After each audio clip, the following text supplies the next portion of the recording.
All right, let's get it. Shout out to everybody in the stream, man. We are back for another live music review, seeing if your music is ready for TV and film. If it is, we'll let you know. If it's ready to go, if it's super dope, we might give you the DJ horn. If it's not, we're gonna let you know as well.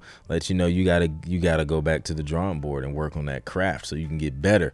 That's the only way. We ain't gonna give you no false hope here. So we're gonna let you know if you need to work.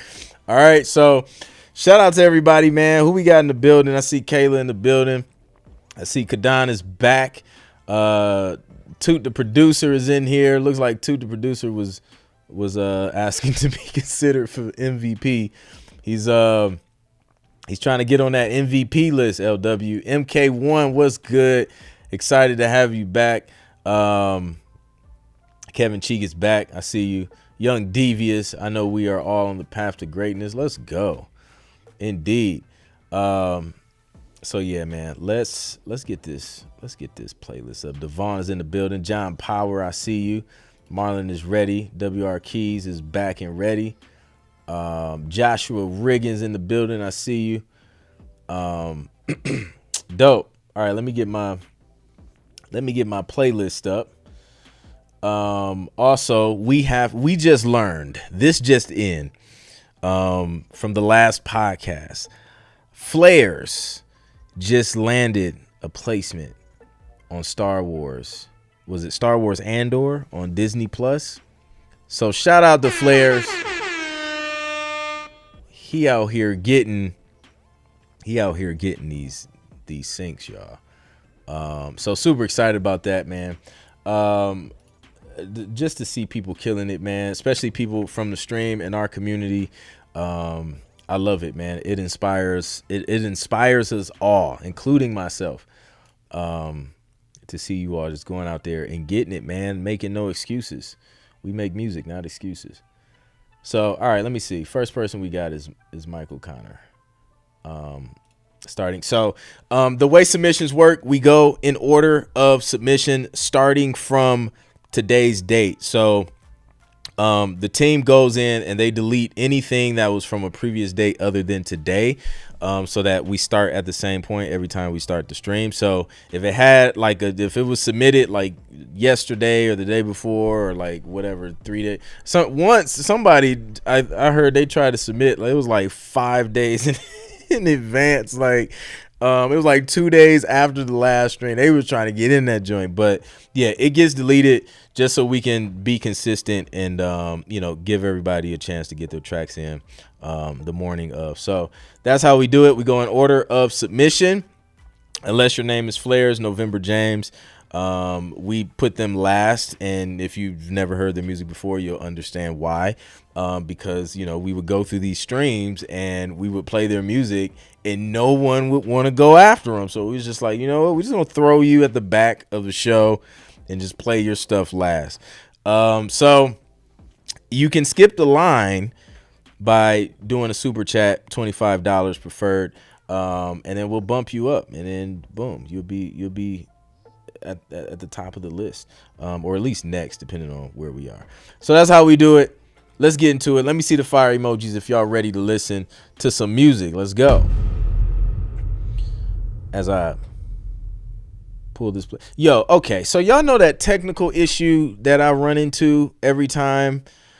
Well, sometimes. It hasn't, no, it's been doing it, but I've been catching it before I go live.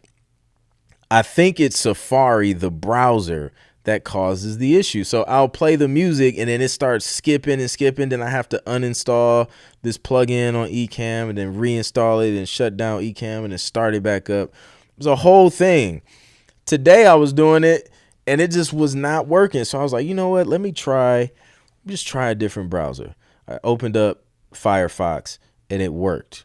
So we're going to see. Firefox may just be the go-to browser for this stuff. Like, I use Safari because it, I got all this Apple stuff. So it just, it just works. I can pick up where I left off no matter where I'm at. But it's just Safari, man. It just doesn't work right all the time. So let's go. I see the fire emojis. We are about to start with this cinematic Afro beats. Shout out to Michael Connor. He also bagged a deal recently. All right, so we're gonna let the people decide which one y'all want to hear. Whirlpool of Emotions or Only You V2?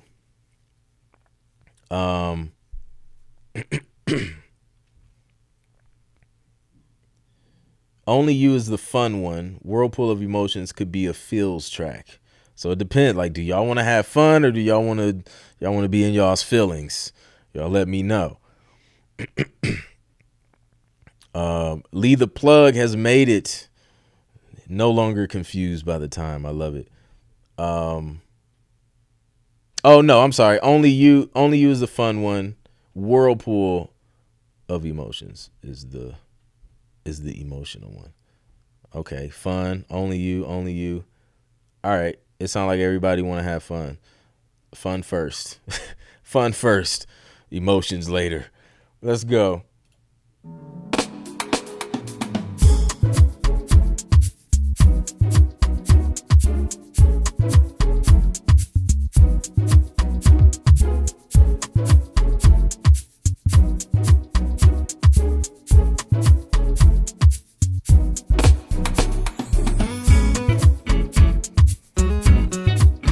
Nice. It's nice and clean.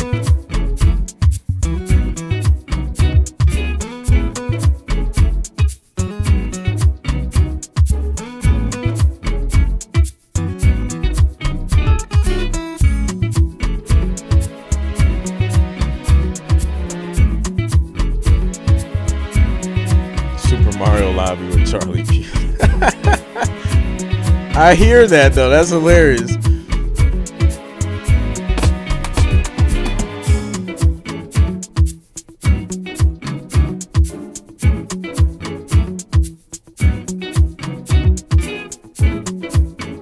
Nice guitar work.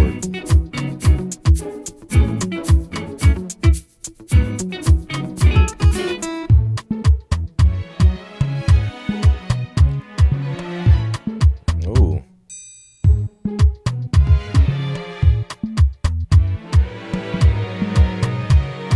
Come on, Michael. What are you doing? Okay. String work. All right, let's see how it ends. Strings are going crazy, dude.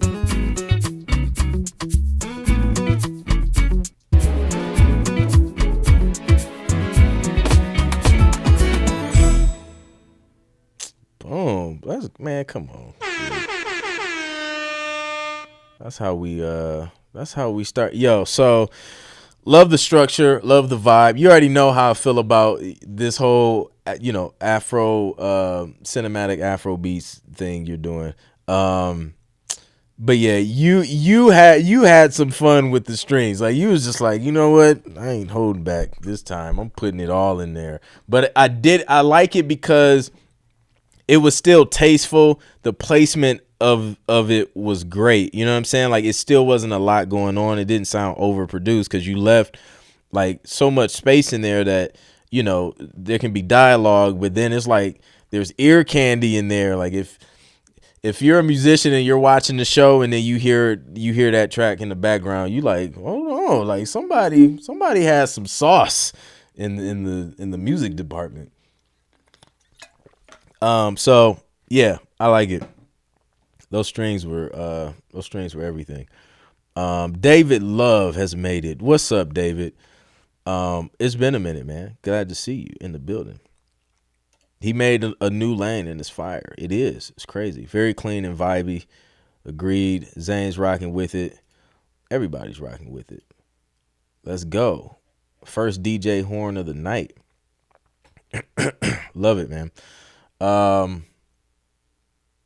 right. I'm glad we started with only you. Jay Elliott, appreciate the super chat. You come on like one. It literally is like once a year. LW, like, he just pops in, family reunion, and then we'll see him next year. Be it. I hope you submitted something, David. Don't come in here empty handed, man. All right. Rise of Darth Odious. This sounds intense. All right, let me see if I can Here we go. Is this it? I'm guessing this is it. I mean, I don't know. It would be very, very interesting if two people submitted something with this the same name. All right, let's check it out. This is Jay Elliott.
I would add something else melodically to switch it up or to build more, but this is fire.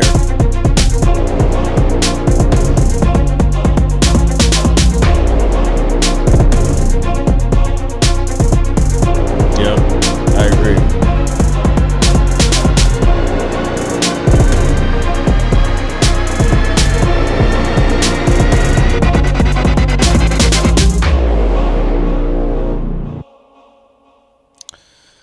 Man, so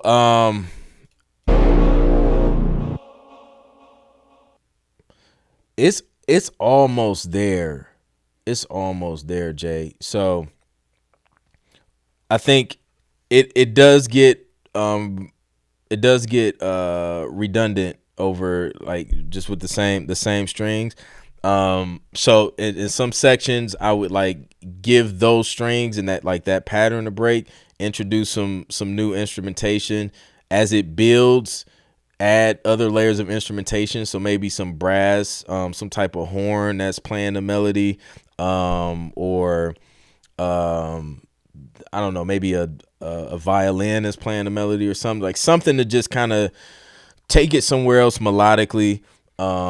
Some more instrumentation and just switching up the vibe. But I feel like it's close. It's there. Definitely has like trailer music vibes, but it's not necessarily formatted as a trailer.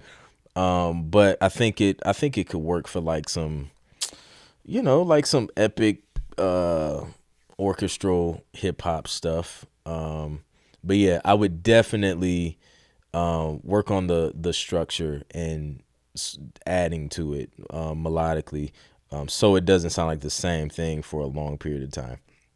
It's like 2 minutes long. So yeah, but other than that, it was dope. It was dope. I like the little sound design elements you added in there as well. Kanan said you can hear Eminem going dumb. Switch it up for sure. Crazy lead or counter melody would really make this pop. Not mixed, to be honest. Okay, I'm not mad at it. I mean, it didn't sound too bad to not be mixed. Throw some simps in that joint. I am CJ. What's up, CJ? That was dope. A melodic counter sequence would take it even higher. Facts.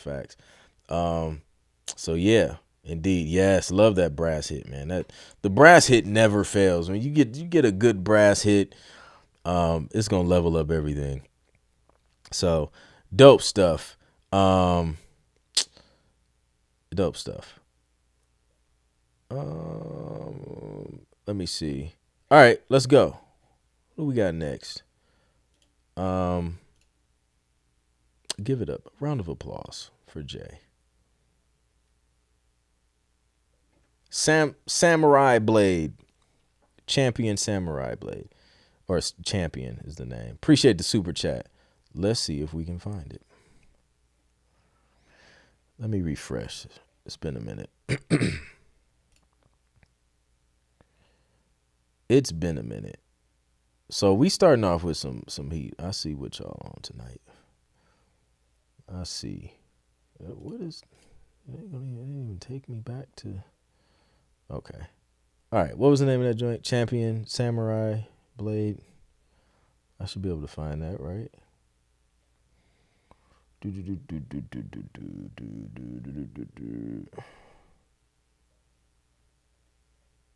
Diva dramedy. That sounds like something they'll eat up in TV. Holiday song. 'Tis the Season. Like Christmas songs is definitely. Like, matter of fact, I got like a couple I'm about to pitch. Here we go. Found it. Let's go. All right, this is Champion Samurai. Hustled all my life, I'm working on winning this. Struggled all my life, can't wait on you saving me. Vocal saying way louder than get to me. Working on my life, the top is my destiny. Hustled all my life, I'm working on winning this. Struggled all my life, can't wait on you saving me. Hurt for my lifetime, can't let this pain get to me. Working on my life, the top is my destiny. I got the heart of a champion. Work through my flaws, I'm immaculate. Pray for the spot that I'm entering. I got the heart of a champion. Work through my flaws, I'm immaculate. Pray for the spot that I'm entering. I'm the champion, you cannot lock down. I'm the champion, you cannot lock down. I'm the champion, you cannot lock down. I'm the champion. I'm the champion, you couldn't handle my speed, my momentum is gone on the rise. I ain't been hoping for second, my section by section, I know that you feeling the vibe. You feeling the vibe, I ain't been slowing it down. You can be stopping my rise, I could be going, you throwing a wrench on my motor. I swear you ain't stopping my drive. Haters just locust of me, all I do focus on now. I just be focused on me, man, you can't focus on me. You can't be catching me slipping, you know I don't sleep. Know that I always survive, love when the pressure arrives. Catching the L in my future, you know that's a lie. Hustled all my life, I'm working on winning this. Struggled all my life, can't wait on you saving me. Hurt for my lifetime, can't let this pain get to me. Working on my life, the top is my destiny. Moving the field goals, I just been running on 10 toes. Can't let them stop me, I'm that bold. Gaining my props from elbow, that's elbow. Yeah, that's elbow. I'm the champion, you cannot lock down. I'm the champion, you cannot lock down. I'm the champion, you cannot lock down. I'm the champion. I'm the champion, you cannot lock down. I'm the champion, you cannot lock down. I'm the champion, you cannot lock down. I'm the champion. I'm the whoa.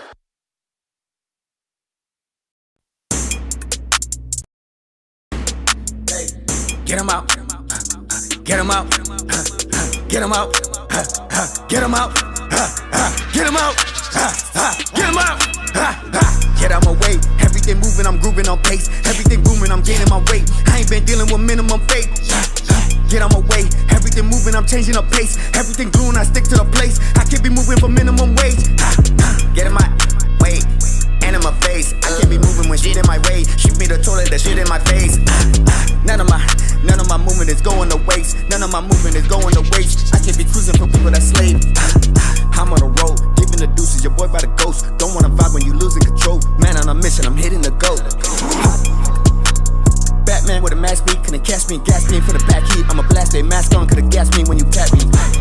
Run, I ain't been moving for months. I just been looking for energy now, but I'm moving like sun. Run, I ain't been moving for months. I just been looking for energy now, but I'm moving like sun. Get in my way, get in my way, get in my way. Everything grooving, I'm moving in silence. Get in my way, get in my way, get in my way, get in my. You been my way for a second. I just been moving my section. I just been stomping up just like stomping a yard. Peeping my movement. All I've been doing is doing. I'm moving abroad. Yeah, changing my district. I could be letting them get me. Move with precision. I could be doing no tripping. They always come with persistence. Get out my way. Everything built all on the way. Blocking my peoples, I'm building a cage. Blocking my peoples, I'm building a cage. Blocking my people, I'm building a cage. I ain't been messing around with you since. Keeping it moving like militant kids. Only gon' show when they profit they splits. Diligent eye, picking the person, I know that gon' ride. Peeping the bluffers, I know the facade. Well connected I be, well productive I eat. Organizing my team. Hey.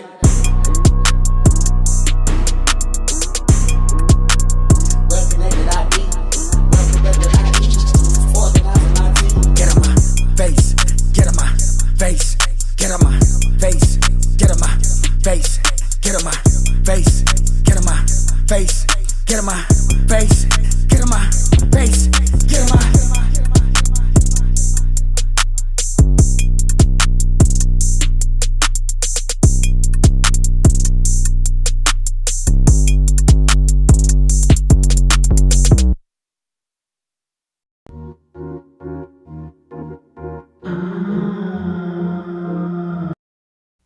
Okay, first off, Samurai Blade. My bad, y'all. I had to. I was chopping it up with my guy. Yo, so the second track, the Get 'Em Out, the mix was fire on that joint. That sounded better than the mix on the Champion. However, Champion, I feel like if you get that mix right on there, because I feel like the music was lower than the vocals. But if you got that mix right and really mix that music around those vocals so that it's sounding cohesive, I definitely think that joint is sync ready as well. But nah, like it sounds dope, bro. I'm not mad at all. Champion, I would definitely work on that mix, and you got a bonus play in there. So yeah, good stuff, man. I'm not mad. Keep it up, and I definitely think you got potential to get some syncs, man. So shout out to I'm gonna give you a DJ for the Get 'Em Out, even though that was a bonus one. Appreciate the super chat as well. All right, so let's see, man. I got my guy Curtis King. We got to get him in here, man. We got a special guest. We got an extra set of ears that we gonna add to this stream tonight. Curtis, man, what's good, bro? Can you hear us? I can hear you. Can you hear me? Yes, sir. Loud and clear, man. How's everything?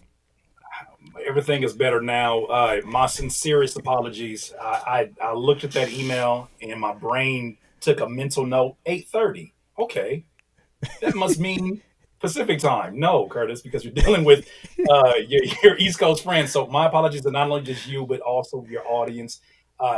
Glad to be here. Glad to hear some music and whatnot. Indeed, man. Nah, I appreciate it, and yeah, you know what? It's on me too, because I should mention that I'm on the East Coast as well, and that No, but I knew this. it gets I other already people. knew this. I know this though. You can't. I'm not gonna let you take no credit for this one. This is look. If this was a beat, I'm getting full credit for this one because it should have made more sense because the way we arranged our conversation earlier this year was the Yeah. same way. Was that so? Like I said, I Oh, that's 100% right. credit and the issue is on my end. So either way, I'm glad to be here. Glad to listen to what you guys are rocking with. Indeed, indeed. So yeah, man. So we're doing music reviews. We're listening from the perspective to see if it's something that's ready for TV and film. Obviously, you know, quality plays a role. So you have an amazing ear as a producer, as an artist, a writer as well. So I think it'd be good to get your insight. And then as a bonus, man, we're gonna stick around and chop it up after this, man. So it's gonna be dope. So if you guys have questions for Curtis King here, make sure you save those joints. And we're just gonna dig into some dope music business stuff, man. So I'm excited, bro. Thank you. Likewise, thank you for having me on. Indeed. All right, so let me see if I can get your camera on this joint. Let me see.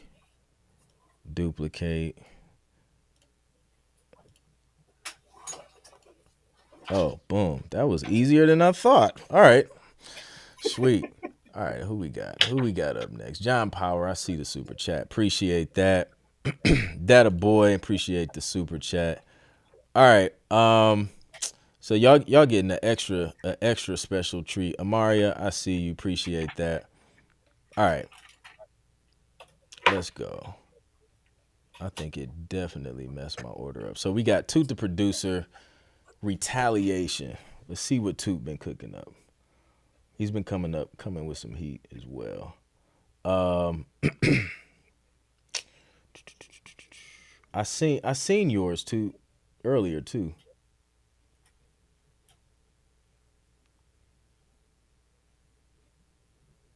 Here we go. Epic orchestral trailer music. Let's check it out. Oh, this is different.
November James said, what did I just step into?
Come on, too. I wasn't expecting that. Like, you said epic orchestral trailer, but that joint was mad dramatic starting out. Man. So, what'd you think about that, Curtis? Epic sounds all the way around. Yeah. It definitely represents his name well. Uh, to me, the highlight of this was what was being done towards the middle of this production. I say the only thing that I would have liked to see, I guess, some level of experimentation with might have been the that first initial rise in silence happens. Okay. I feel like there'd be something interesting to hear in between that silence instead of just flat silence. I don't know how much of that is what I'm hearing on my end, Yeah. but almost like an impact or some kind of like weird sound effect, percussion, just something in there that just doesn't leave it into like nothingness because of the way Just how silence. powerful it comes back in. Yeah, even Yeah. if it's just like how you get an impact and it has the rise and the fall, like Yeah. the Like the remnants of the rise is what I'm kind of listening for. Because of that dead silence, I feel like almost oddballs when it first comes back in, but it sounded amazing. Got you. Yeah, it was dope. I know sometimes, and I think you had it later in the track, throwing that bass drop maybe in that space, and then also depending on what's going on picture wise, you know what I'm saying, like if it's a trailer and there's some dialogue in there, then maybe it would make more sense. I would turn it up a little bit too. The volume was a little low on it, the overall master volume, but as far as the production and the arrangement, I think it was dope. When the claps come in, I felt like I wanted like a stronger snare, or maybe over the top of the claps, or instead of the claps, just to really make it hit a little bit harder. But yeah, outside of that, man, good work, good work.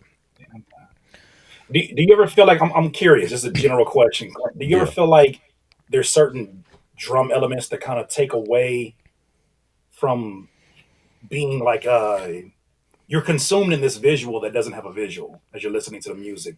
yeah. You ever feel like there's certain sounds that kind of pull you out of it?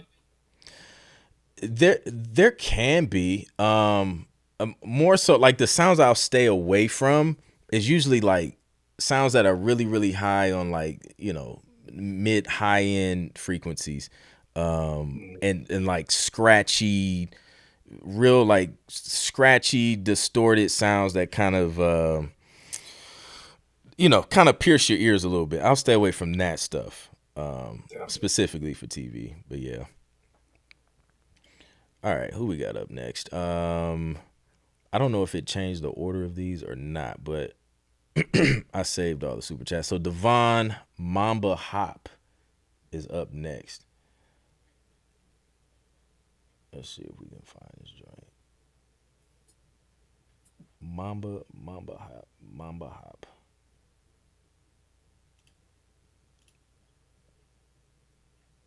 Let me refresh. When'd you submit it, Devon? Yo, I'm starting to hear more. Y'all submit more trailer stuff now than just the regular stuff, and I love it.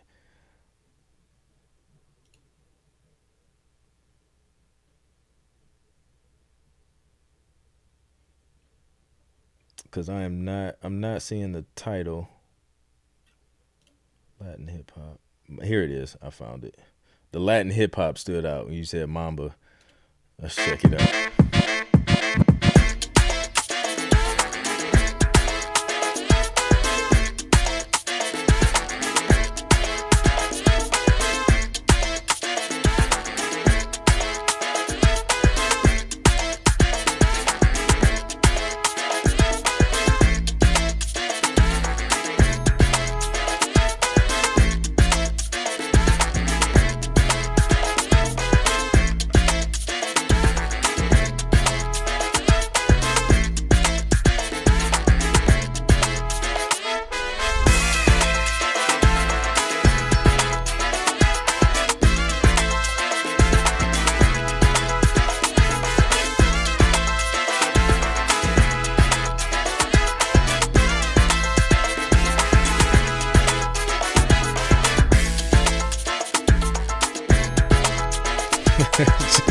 Runs and grabs margarita.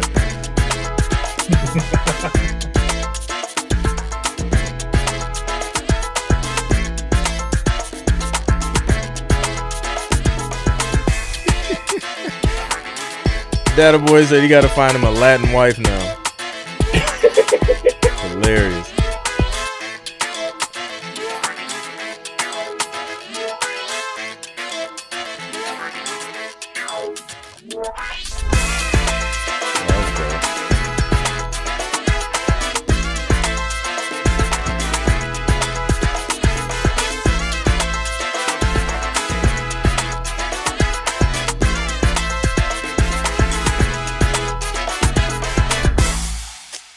Let's go. All right. Yeah, man, it's Latin all day. You know what I think this will work really well on? First, I definitely think it's syncable, especially as like a background instrumental cue. But House Hunters International, that show specifically, they send briefs out and they're in certain regions. And yeah, they want music just like this with that hip hop sauce added to it. And I feel like this is a great representation of that and will work super well for that stuff. Definitely. I can see it in two different places as I'm listening to it. One of them is I can see this in a Seth Rogen movie. Okay, I I don't can know see what that. it's like a hangover type of Seth Rogen type of energy. I don't know why I get that, but I can hear that in a set, like at least within a scene. Yeah. And then also based out here on the West Coast, there's a channel called KTLA 9 that does like a lot of stuff to represent the Latin culture with Okay. TV shows on the weekend. I can specifically hear it being on TV to like a really like a 15-second bumper Yep. or 30-second commercial, kind of showing what to expect on this week's version of that show. Yep. Yeah. I agree, dude. Like, yeah, this joint is definitely syncable. So great work. Who submitted that? Devon. Good stuff, man. I would do like a whole I would do a whole album of that stuff and then submit it to music libraries, sync licensing companies, and submit like the whole album to them, like at least 7 tracks, 7 to 10 tracks, and be like, "Yo, I got a whole album of like Latin hip hop," and then yeah, they'll eat that up, bro. Indeed, appreciate you sharing that. Thanks for the super chat as well.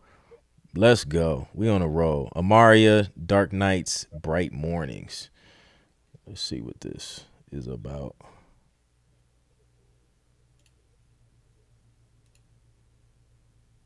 Here we go.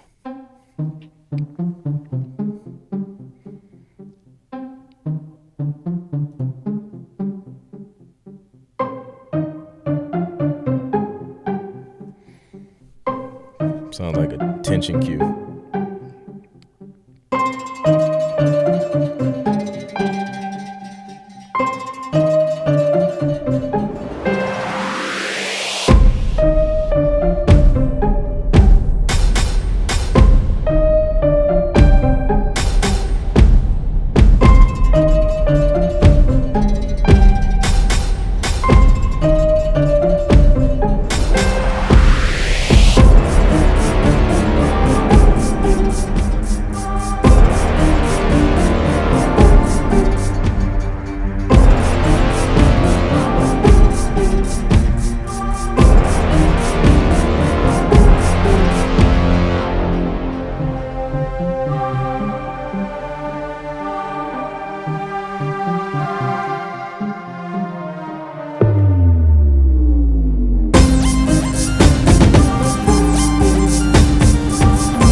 You hear that high pitched synth sound? That's the kind of sound I would stay away from because it's so high, or filter out the EQ so it's not up there in that frequency range.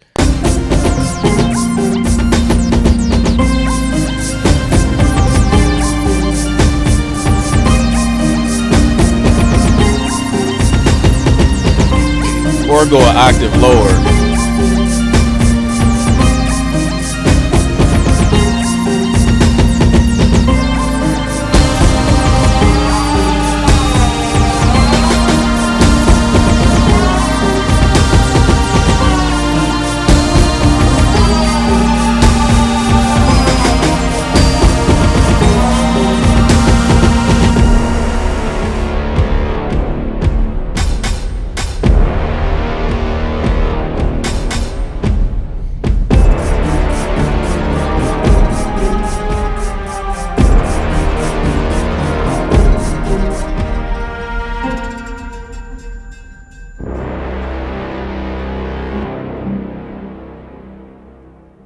I'm not mad at that. I'm not mad at that.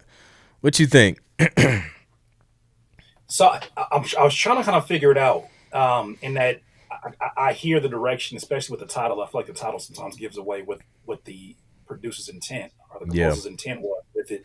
But I feel like with the lead instrument being so mysterious and ominous, it puts a lot of emphasis on the other instruments to kind of bring that resolution, to bring everything home. Hmm. And I kind of feel like instead of having a definitive resolution with that dark synthesizer, he kind of threw more sounds at it. Yeah. And I don't feel like it didn't feel like a complete thought throughout the process. It just kind of felt like kind of hovering around it. Even the synthesizer played some of the same notes that fall in line with that lead melody. So if Hmm. anything, I would look for like and it may be just a difference of three or four more notes on that Hmm. dark synthesizer that really definitively says this is this kind of music for this kind of a scene. If Yeah. they're angry, if they're yada yada yada. So that's what my ears heard. Yeah, I see what you mean there. Especially with the title Dark Nights, Bright Mornings. I was expecting to hear that darker sound go more major, get brighter near the end, and come to some sort of more hopeful, hopeful sound near the end. But it kind of just stayed Dark Night. Like that joint it was nighttime the whole time. It never the sun never came up. Yeah. Yeah. But I feel like the skill is there. Obviously, you can produce quality music. I think now it's just refining the ideas and deciding where you want to go, where you want to take the composition at the end of the day. Amari couldn't really decide on the title. I think I'll just take out the bright mornings. Just keep the joint Dark Nights. But yeah, good stuff. I got the hiccups. But yeah, and then that synth sound, either take it like an octave down, or take it out. Excuse me, take it out an octave down, or filter out the high end frequencies on that, and then you're good. Dope stuff. Data Boy is up next. You said what? No, I was like, that's probably what I didn't mention is that it was really dope still. Yeah. I Don't Lose featuring Blackway. Okay, I like the sound of that. I Don't Lose. Lyrical themes like that work really well in TV, so I'm excited to hear this. And he got the clean version. Let's go.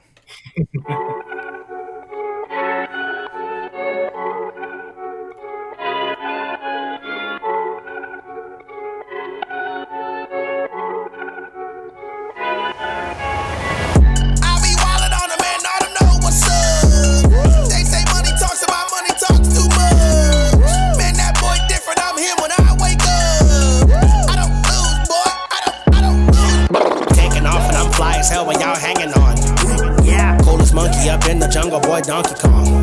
Yeah, made my way to the tippy top where I belong. Yeah, you know now, boy, you gon' drown chasing waterfalls.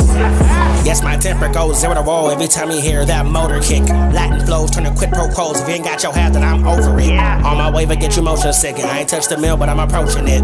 That a boy on his snooker tip like boola, boola, boola. That a boy here causing crazy havoc. Gonna tell myself, yes sir, I managed to get that bone. Really got about so oh no, body type so woolly, mammoth. I'm gone insane. Yes, that it could never be tamed, so I got the whole world to panic. Yes, I'm strange, you can see the madness. Got a bag of tool like a mechanic.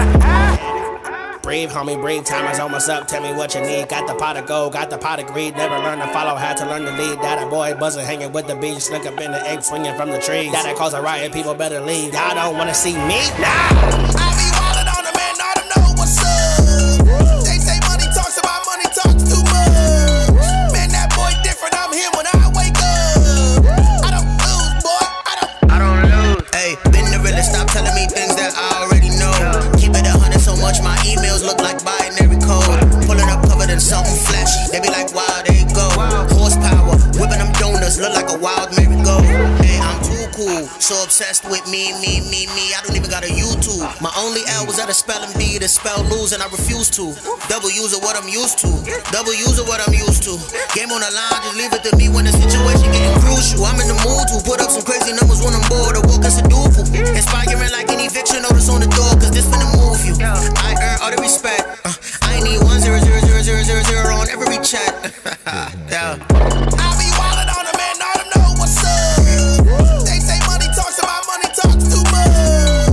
Man, that boy different, I'm him when I wake up. I don't lose, boy, I don't lose, boy. I don't lose. I don't lose. I don't lose. I don't lose, boy. I don't lose. I don't lose. I'm gonna let you tackle this one. This is yeah, it's a vibe. Yes. So, and I'm keeping in mind that I assume that a lot of your audience is really looking for the sync opportunity. So, as I'm giving these suggestions, they may not always be in line with that, but I would say this: I really love what you did with the verses. You obviously have a great control over your breath control, over your inflections, and your way of setting up your punchlines. That was something initially I got off the jump. However, with something that bangs this hard and with something that has already a lot of energy embedded in the production, I would have liked an opportunity to like casually get to know that chorus. I feel like when that chorus comes in, you started at 12, and I haven't even been introduced to who's on the song, right? Mm, And when I'm thinking of this, even in context of sync, uh, there's an opportunity I think where if you want to start off with the hook, which I know is really important in a lot of these opportunities, uh, start off in your rapper voice, the voice that you used in the verse that it feels more conversational. And if that's the only chorus where you change the energy, maybe have it go over like some kicks and take the snares out. To me, that gives an opportunity for it's like you're putting your hand out to the listener and saying, "This is what this song is about. This is what this hook is." And then as you get in the verse, it almost gives it an energy where it's reaching to the climax of it, which is the hook where you just walling out. So that'd have been interesting to hear. And even also, I'm open to the idea of just starting off with the verse because that verse was just that strong. Like I can see this in a walking scene in a TV show or like something like on Showtime or HBO. I could see that like in one of the popular shows. But overall, the song is super dope. The production is dope. I just yeah. think that hook need a little bit more introduction. Nice. Yeah, I'm not mad at that. I like the idea of starting off with the hook too, because when it did come in after the verse and the energy of the verse, the hook flew by. Like I didn't remember it. You know what I mean? So Mhm. it went pretty quick. Whereas the second time it came around, I think it doubled up on that last one. But yeah, I like that. But yeah, super dope. Dope energy, dope delivery, production. Definitely think it's syncable. So yeah, man, great work. Great work, Data Boy. Data Boy, Data Boy. You guys got that right now. You said it. I was like, oh, that's hard. And I like that punchline you said about the binary codes in your emails. I was like, okay, okay. I see you. I see you. Indeed. All right, who we got next? John Power. It's the song's actually called Bad Girl, produced with the Willow Sisters. Diva Dramedy. I remember seeing that. Here we go. All right, let's check it out.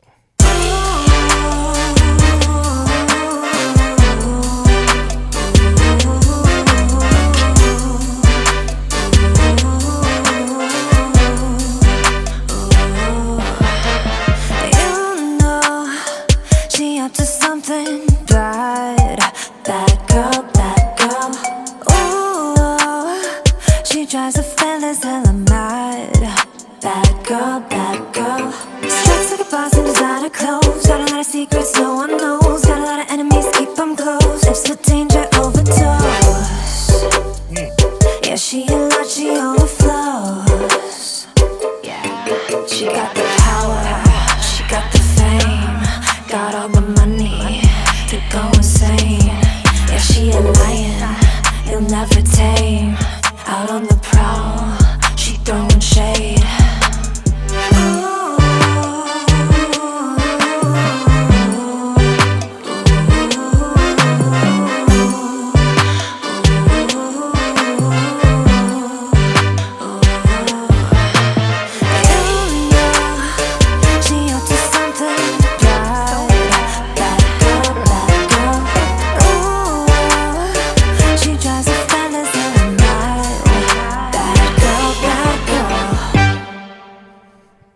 Yo, shout out to Lita Plug says, "Call me Pablito." Trying climbing up to a bad girl. That's hilarious. Yo, man, I think this. I hear it on. I hear this on like a scene transition, like on a reality TV show. A lyrical, a theme that's been pretty hot in sync has been women empowerment, like boss chick vibes, like all of that stuff. They love that right now. So I think this is right in that lane to be able to capitalize on those opportunities as well. What you think? I look, I'm gonna say a really biased thing right now Yeah. because this took me a few loops around into where I was like, yo, I love what's going on here. Hmm. I am biased though against intros that just overwhelm me. And I'll Yeah. tell you, the first like 5 to 10 seconds, it was a lot of great elements that I was trying to understand. And by Hmm. the time the vocals came in, everything felt so much more stripped down. And I feel Hmm. like when you start off on that 10, I know when you said transition, the first thing I thought about was in movies where they have a quiet talking scenes and it goes straight into like a ballroom dancing scene.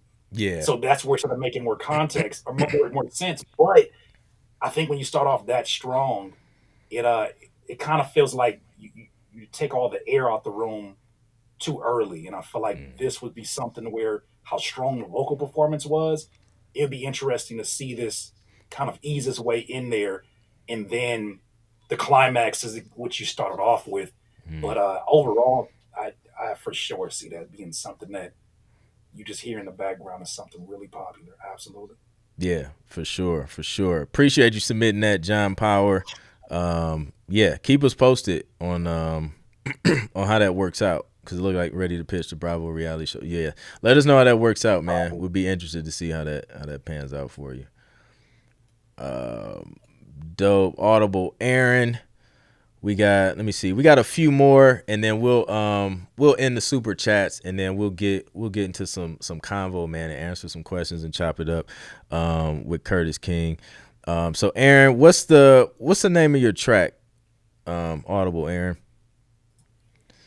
So we can oh, never mind. I forgot to put my track on the super chat. It's called Never Give Up. Never Give Up. All right, let me see.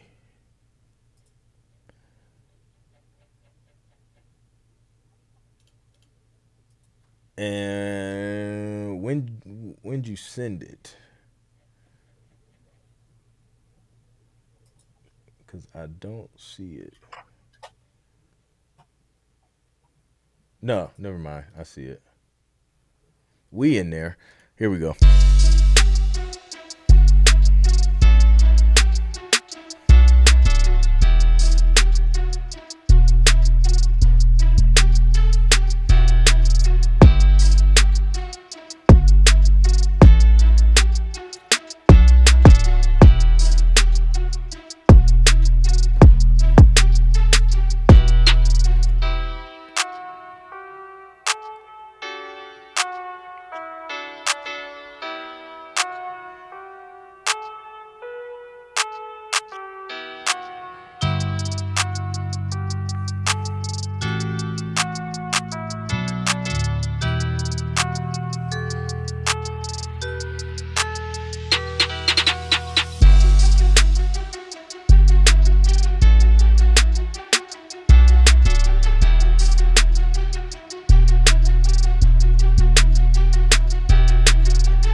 Okay, you got the sting ending. I think the Aaron, I think the structure is there. I don't think the sound selection is there. And I think there's just some tweaking that can be done on the mix. Because I'm hearing your kick and stuff is coming through. But the piano, I don't know if it's how it was EQ'd or compressed, but it sounds thin on my end. So I think just better sound selection with your piano, your strings, and then just developing the production, maybe layering the chords that you're playing, the melodies and things like that, maybe layering it with some other sounds, and swapping those out so that it sounds a little bit fuller because the mix, why it was just it wasn't there for me sonically, but I can hear where you're going. I can hear the structure. I can hear the progressions and the things that you're playing. It sounds good, but I just think this one is going to be sound selection and mixing for me. What you think about it, Curtis? Same thing I was going to say is sound selection. I Okay. think sound selection, when you're picking high quality instruments to play these ideas, can breathe a new life into it. Because right now, it's a lot of good elements together, Mm-hmm. and the structure is strong. But I could see someone pitting this up against another one, and sound selection being a thing that wins out for that opportunity, because there wasn't really one thing I could point to, and I was like, "Oh, play that back again." It was all just cool. It was dope. It was dope. Yep. Yep. Dope. Yeah. So sound selection is a big one. Appreciate you submitting that, Aaron. Keep it up, man. Excited to see you, progress and get better, man. And thanks for the super chat as well. Let me see. We got Marlon McNichols up next. What's the name of the track, Marlon? LW gave y'all the word. LW gonna be mad at y'all because she told y'all put the song title in with the super chat. So when she start complaining, that's on y'all, man. I ain't got nothing to do with it. Let me see. He might have typed it in afterwards. I know.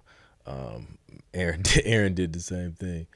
No doubt, man. Hope the advice helps, man. And shout out to Curtis for sharing his ear and expertise as well, man. We appreciate it. Man, thanks for having me. Indeed. Made for this. Okay, it's called Made for This.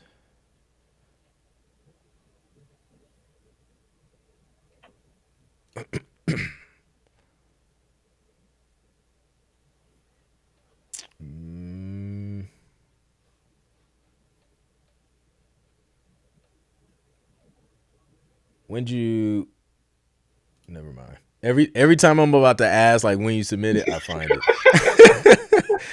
So I'm not the only one that happens to. Got it. Got it. Here we go.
Okay, we got the sting ending on there. Curtis, what you think about this one? I'm just over here learning all these terminologies. All this terminology. I'm just listening to you. I learned it. Just don't even say nothing. You're going to catch something else. The sting ending. That's what I was really enjoying. So that 808 for me, in a weird way, was kind of like the stank on this. Like, it was kind of like the emotion of this to me was that's not a normal selection of an 808 because of the frequencies that it lives in. I like that a lot. To me, that's when I was talking about the last production where you're looking for those things that make somebody like take a mental note. Wait a minute, there's something about that one. And it can literally be a decision like that, which you made with the 808. I like the transitions and the way that it was arranged. There was a section of it early on that felt like it got kind of stripped down maybe too quickly. Okay. So like it's bare minimum. But outside of that, I could see this being like it's gonna be super random. But like a Cash App YouTube video.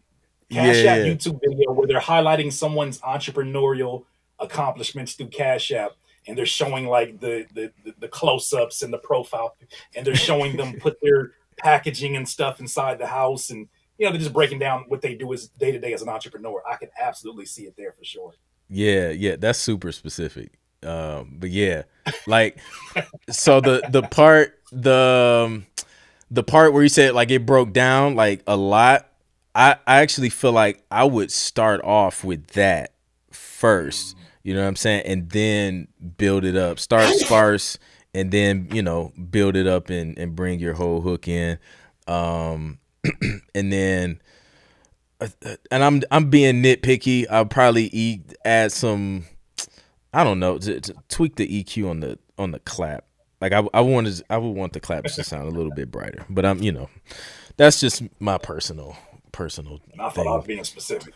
I thought I was I being know. specific. I would turn the clap up right around the 500 hertz mark. Nah, yeah, man. But that's dope. I love to hear how different people interpret music and where they can hear it, and it just shows you like the options that you have for your music. Like, because Cash App is a client, you know what I'm saying? Like, and they're gonna put out content. They're gonna need music. So to hear someone say that, they could hear your stuff behind something that a brand created is a compliment. That means you're on the right track. So definitely keep it up, Marlon. Appreciate you submitting that. Appreciate the super chat as well. Who we got up next? Joshua Riggins, After Party. Um, let's see. Here we go. I remember seeing that. All right, let's see. Let's see what Joshua been cooking up.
This is super chill. Joshua trying to take us on a journey. Let me see. Let me see how you ended, Joshua.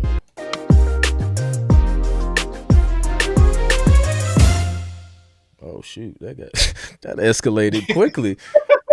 All right. What happened at the end of the party is my question. No, right? Yo, Joshua, appreciate you submitting this. So, where you went and you went on a different vibe. It took us somewhere different. I probably for the sake of a background instrumental cue, I probably would have stuck with the main theme or idea. And then just kind of left it there. For TV, I feel like it has to develop quicker as well. Like I would have been at the hook by like 35, 40 seconds. Because of just, I don't know, like the tempo of the track. I just feel like it took a while for it to build. And it was like already about 55 seconds to a minute before or by the time we got to the hook. So I feel like it could have built faster, developed faster. Volume can come up. Volume was a little low. Yeah, those are some things that stood out. What about you, Curtis? When you name something after party, you gotta be careful. First thing I thought about was coffee brown, and then my brain is the type to where it obsesses over what kind of after party are we talking about, right? As I'm Yeah. listening to that, I'm thinking about the elements, and I'm like, okay, as a producer, I could understand the connection between a title like that and Mm, what's being played with the synthesizers off mm, top. However, I feel like the drums came in a bit thin, and Okay. it kind of takes you out of whatever mindset that you create by setting that plate. I just feel like I kind of get took out of that. However, that transition at the end to me felt like closer to the production that I would expect if I'm thinking about this being like a trailer video for some event that happened a few weeks ago and I'm in charge of editing that. The end of that felt like more of an after party type of visual where it's kind of like it's chill. It's not trying to like go for your attention. It's the after party. So Yeah. I like the transition at the end a whole lot more personally as kind of like more of the main thing. But Yeah. outside of that, I would say the drum selection is something I would work a little bit more on. And I think there was like a pattern in there that I think aged it a little bit, but that's just a personal preference thing. But outside of that, very lush sounds. I like them. Indeed, indeed. Thanks for submitting that, Joshua. Appreciate the super chat as well, man. Yeah, keep it up, man. Definitely on the right track. Rachel Evans, unsaid words. LW trying to get you to come on every week so she don't got to pick the I just saw that MVP. right now. Yo, it's been a lot. Yeah, it's been a lot of music and a lot of dope music. So yeah, that's gonna be tough. So we got two more. These are gonna be the last two we're gonna play. So no more super chats or submissions. We're gonna draw the line here. No, but let's play this Rachel Evans unsaid words, and then we got Elliot, and then that's gonna be it. Let's see what Rachel been working on. Oh, and then of course, my bad. Of course, we gotta play Flares. And November James, let me know if you submitted something too. I can't remember if I seen yours, because y'all know we can't end the show without Flares and November James. Then I know you'll relate to this one. Let me tell you a story.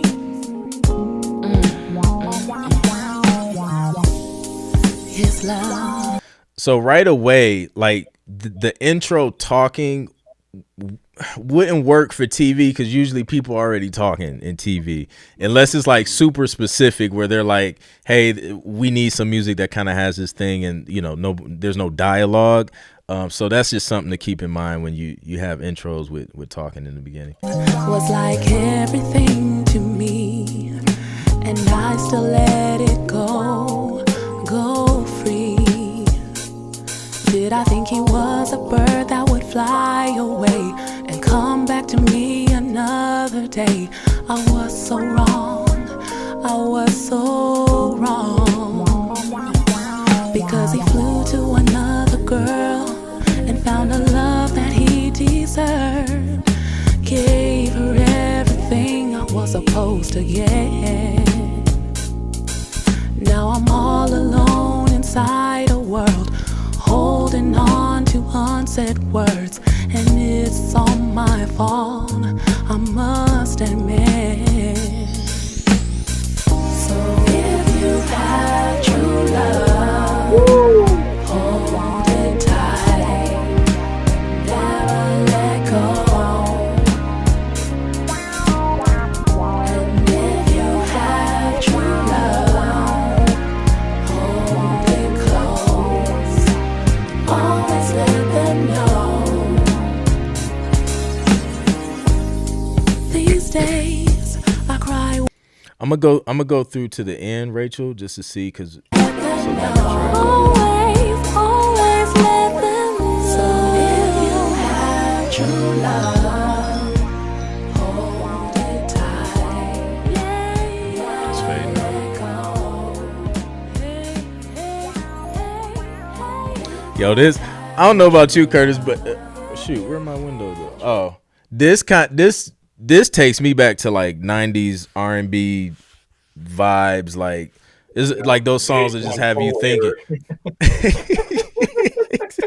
I love it. No, that's my favorite. I'm not even glad. I love it. Yeah, man. And like the dope thing about TV and film is like you'll get those requests. Like I know, like the end of last year, there was a request for like 90s and 2000s R&B. the caveat to that is that they wanted more mid up tempo stuff. But sometimes they just want like they may have a show or an episode that's just set in a certain time, and they just need all the vibes from that period. And I feel like you nailed that period like to the T, Rachel, from the harmonies to the the vocal arrangements, to the talking on the intro. Like that was all those vibes. So yeah, I think it's going to be a very specific use. I don't think there's going to be a lot of chances for this to get placed just because it does have like just that, that 90s R&B very specific era, as far as the vibe, and the length and the fact that it fades out could minimize your chances of it getting placed as well. Because usually we talk about Sting endings a lot. So usually they're looking for that stuff. Even in the 90s, they used the Sting endings as well. So, and then I would shorten it for sync as well to about, usually don't need any more than like 2.5 minutes. So those are my thoughts, man. What about you? Look, I'm a neo soul junkie. Like when I hear this, I get like remnants of like India.Arie. I get Yes, of an era, yes. of a time period, right? So with Yep. that said, though, um, it's funny what you're saying about the part of the talking kind of minimalizes the opportunities. I'm like, oh no, she's trying to get written into the movie. Like that to me is when a It couple sounds it walks sounds in, like a movie. like you walk Yeah. into a spoken word or like a jazz bar, like a Tay Diggs type of movie. He walks in and then she's on stage already in that scene, and then you're starting the scene off, and they got the cameras panning. I see that as one part of it. Second thing I was gonna say, I'm if you know anything about me, I'm a drum snob. Hmm. I loved everything about this except for those drums. And Okay. Yeah. usually the drums are not going to be too much of an issue for me as long as they don't get in the way. I Hmm. feel like the sharpness of the snare and almost like too clean on this makes Hmm. me wonder what this would feel like as an acoustic version or a version without drums. Because I feel like the way you interpret this and the flexibility it now has to be on different platforms, Yeah. I feel like it just has so much more that you can do with it when it's not married to those particular drums. Yeah. I think what you think about like if the snare is replaced with more of like a softer rim shot or something like that. Rim shot, yeah, that would definitely be a good step in the right direction for me at least. But when I hear that snare, it just feels like almost like it feels dated and feels too cleanly dated. Is that even a thing? Yeah, but like when you're trying to make something from, but it wouldn't have sound that clean if it was that part. from that actual time period. Thank you for bringing clarity to that crazy thought. But yeah, that's exactly what I mean. Is that it's like when you watch somebody on Instagram trying to remake an '80s song, and you're like, that snare ain't quite '80s snaring, but it's snaring. Yeah, Um, exactly. that's kind of the energy I get from it. But they both did the melodic work on this is beautiful all the Yeah. way around. So I would love to hear this as a version without the drums. Mm, And I feel like there's a lot of things that even in the background of content and B-roll, I would use that as a content creator myself. So yeah. beautiful vibes. Dope stuff. Dope stuff. Shout out to Rachel for submitting that, and thank you for the super chat as well. Elliot B for the moment. See what Elliot got.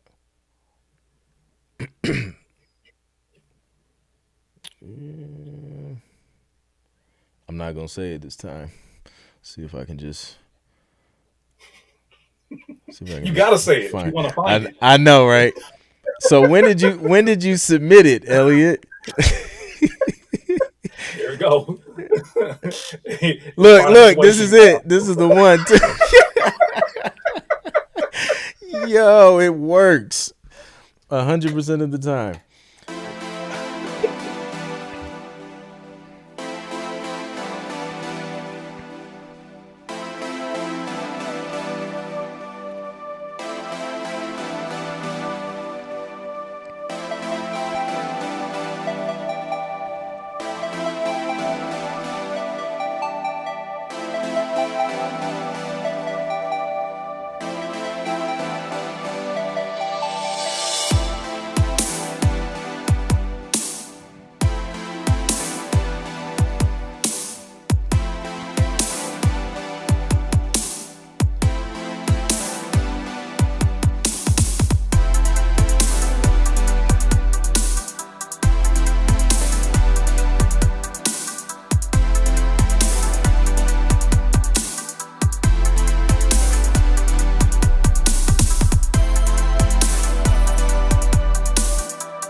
Yo, Elliot, appreciate you submitting that. Those cymbals were spicy. I would turn it down, or maybe carve off some of the high end. The snare, I would want the snare to be, I don't know, thicker or just like stronger snare. Again, I don't know what your mix looks like, compression and EQ wise, but I feel like I would like to feel more presence with the snare, especially with like the type of vibe that you're going for, like, you know, EDM kind of electronic vibes. I feel like that snare could be a little bit stronger. I don't know where could y'all hear this? I can't picture it anywhere specifically based on previous briefs that I've seen. It's just not something that I see a lot of requests for. So I don't know. What do you think, Curtis?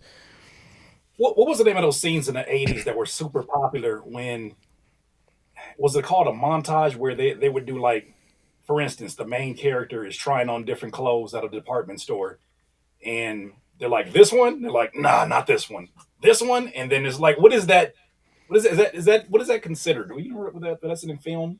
I don't know. Like I get, well, montage is like usually when where it's just music, you hear the music and then you just see the scene and the people are just doing what they're doing, laughing, traveling, like whatever. Right. Is that what you're talking about?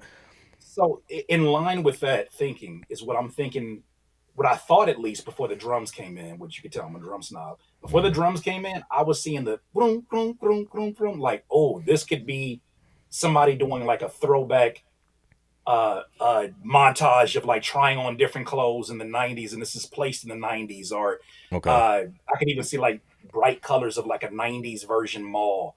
Mm, But when the drums came in, it kind of loses a little bit of its character in that it feels like it's too deliberate. If that makes any sense at all, I don't know, but it feels like when the yeah. drums come in, it's like, oh, it's trying to be in this era.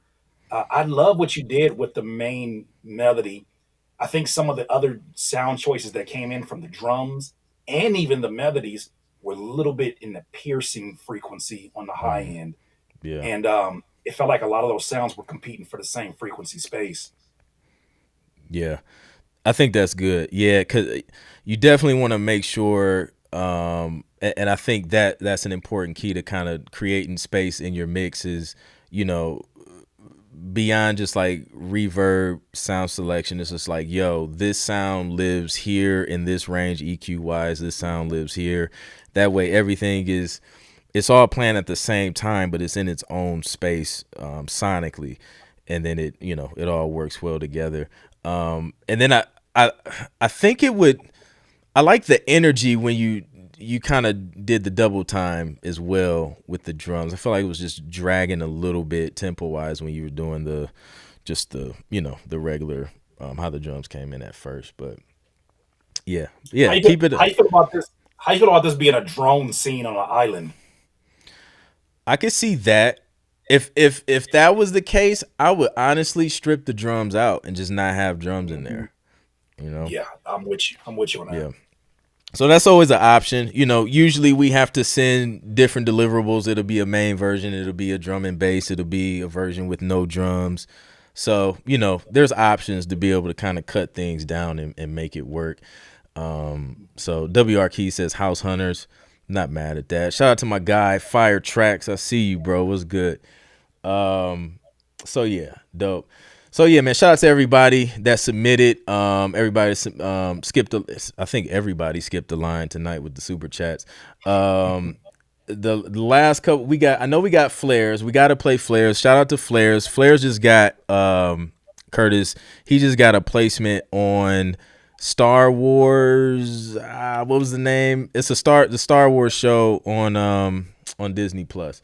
Disney. Okay, yeah. Yeah, Fire. yes. So Congratulations. we gotta play Flair's joint, and then let me see if we have some. We do. We have something for November, James. So these are the last two we gonna play.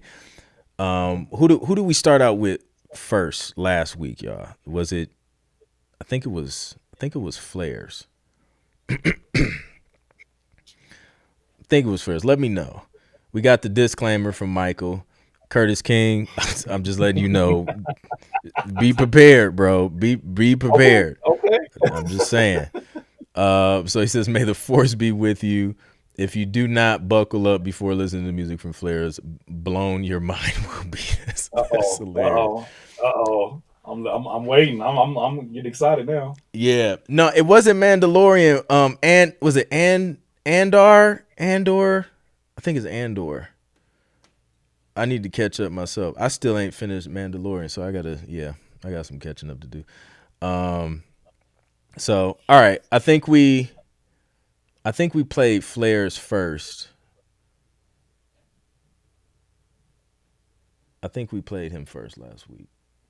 So we're gonna start off with November James. Andor. That's what it was. Shout out to Michael. He came out with the Star Wars themed disclaimer this week. I love it. All right. Just November James, y'all.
Oh wow.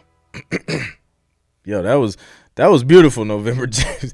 That was beautiful.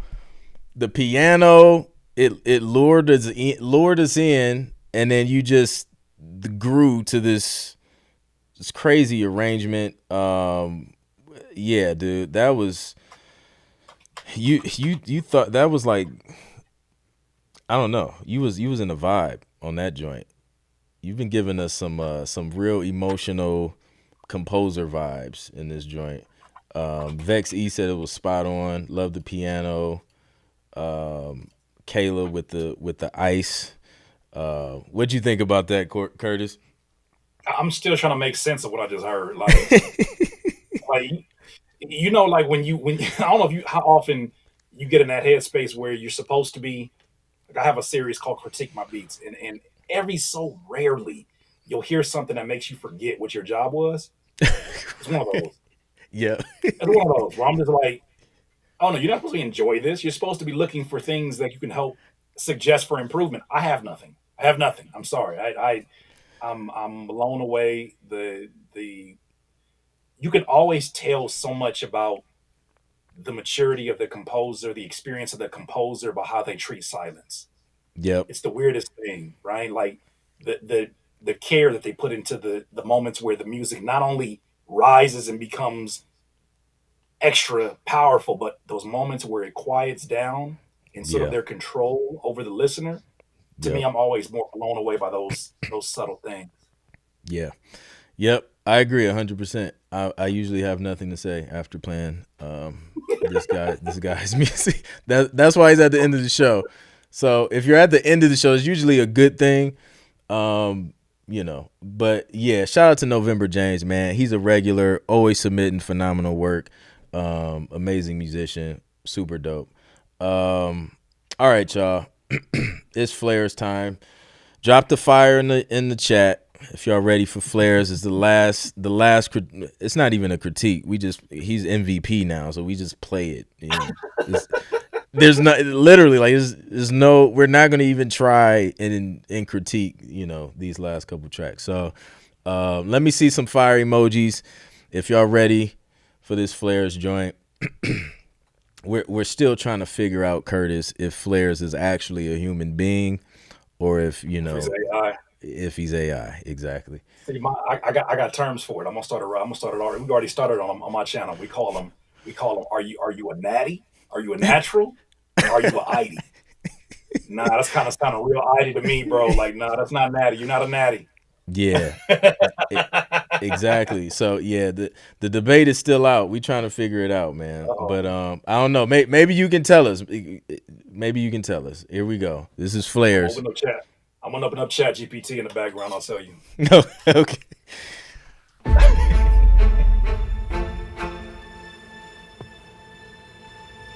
Patty, do not run this time. Just saying.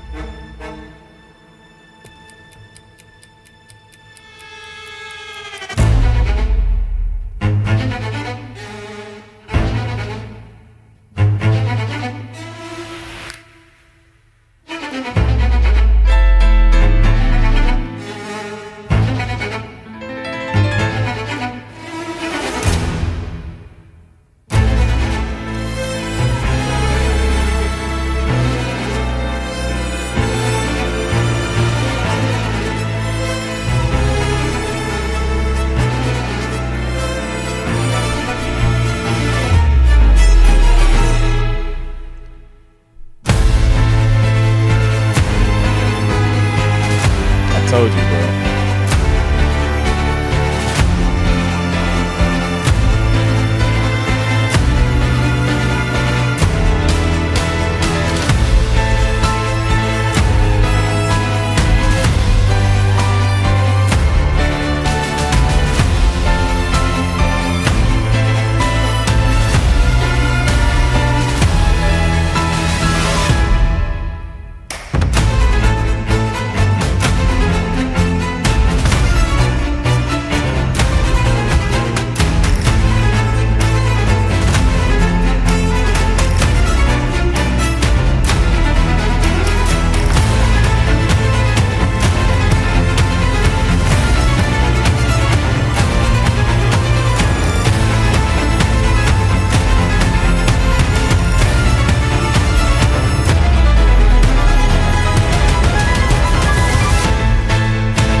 So, yep.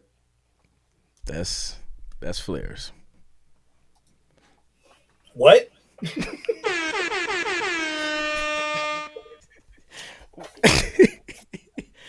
How many Bro. keys your keyboard got? Because he for sure sound like it's a whole lot more than 49. Hey, What you got? listen. What you got? What your dog look like? It's different. He got me for like my dog for like Tetris. What is going on? What in? I got the Listen, perfect place for this to get placed. A Mentos commercial. I'm just playing. I have nothing. I have nothing. I have nothing. I just it. I feel like I don't want to devalue it by giving it a place that it can be. I think it makes the choice of where it wants to be synced. exactly. It tells the people who place the music where to place it. Like you put me here. So that's Flares, AI everybody. for sure. AI for sure. Chat GPT's going crazy in the background like, hey, we created that. Yeah. That's wild. Yep. So yeah, man. So shout out to Flares, man. He does this. He does, like, bro, every week though. Like, there's no breaks. It's him, November James, back to back. They just go back and forth like this, like it's normal. It's crazy. I've contemplated quitting production multiple times, doing these streams. Just, it's crazy. So and you're just casually walking amongst us as human beings, huh? Exactly. The nerve. Shout out to LW. LW got the ranking. So we're giving gold to Devon. Shout out to Devon. Silver is Toot the producer, and bronze is Samurai Blade, which I'm not mad at LW, because listen, I understand that was a difficult decision to make, to just narrow it down to 3. So shout out to everybody who submitted, man. Shout out to Flares, November James, shout out to LW. I don't think Patty was in the stream tonight, but when she goes back and we rewatch this, she'll be running after listening to that. So that's crazy. So yeah, man. So that wraps up the live music reviews, but we gonna stay and hang out a little bit longer with my guy Curtis and chop it up. Man, so how have you been? I don't even know how to start a conversation after listening to it. There's nothing that I can follow that up with. That's like, oh, if you got something you want to say, here's your chance. You want to play something, Curtis? No, I don't at all. Nobody wants to play anything after that. That has to settle for like a week, and then hopefully, you know, that's crazy. But I've been well, man. I've been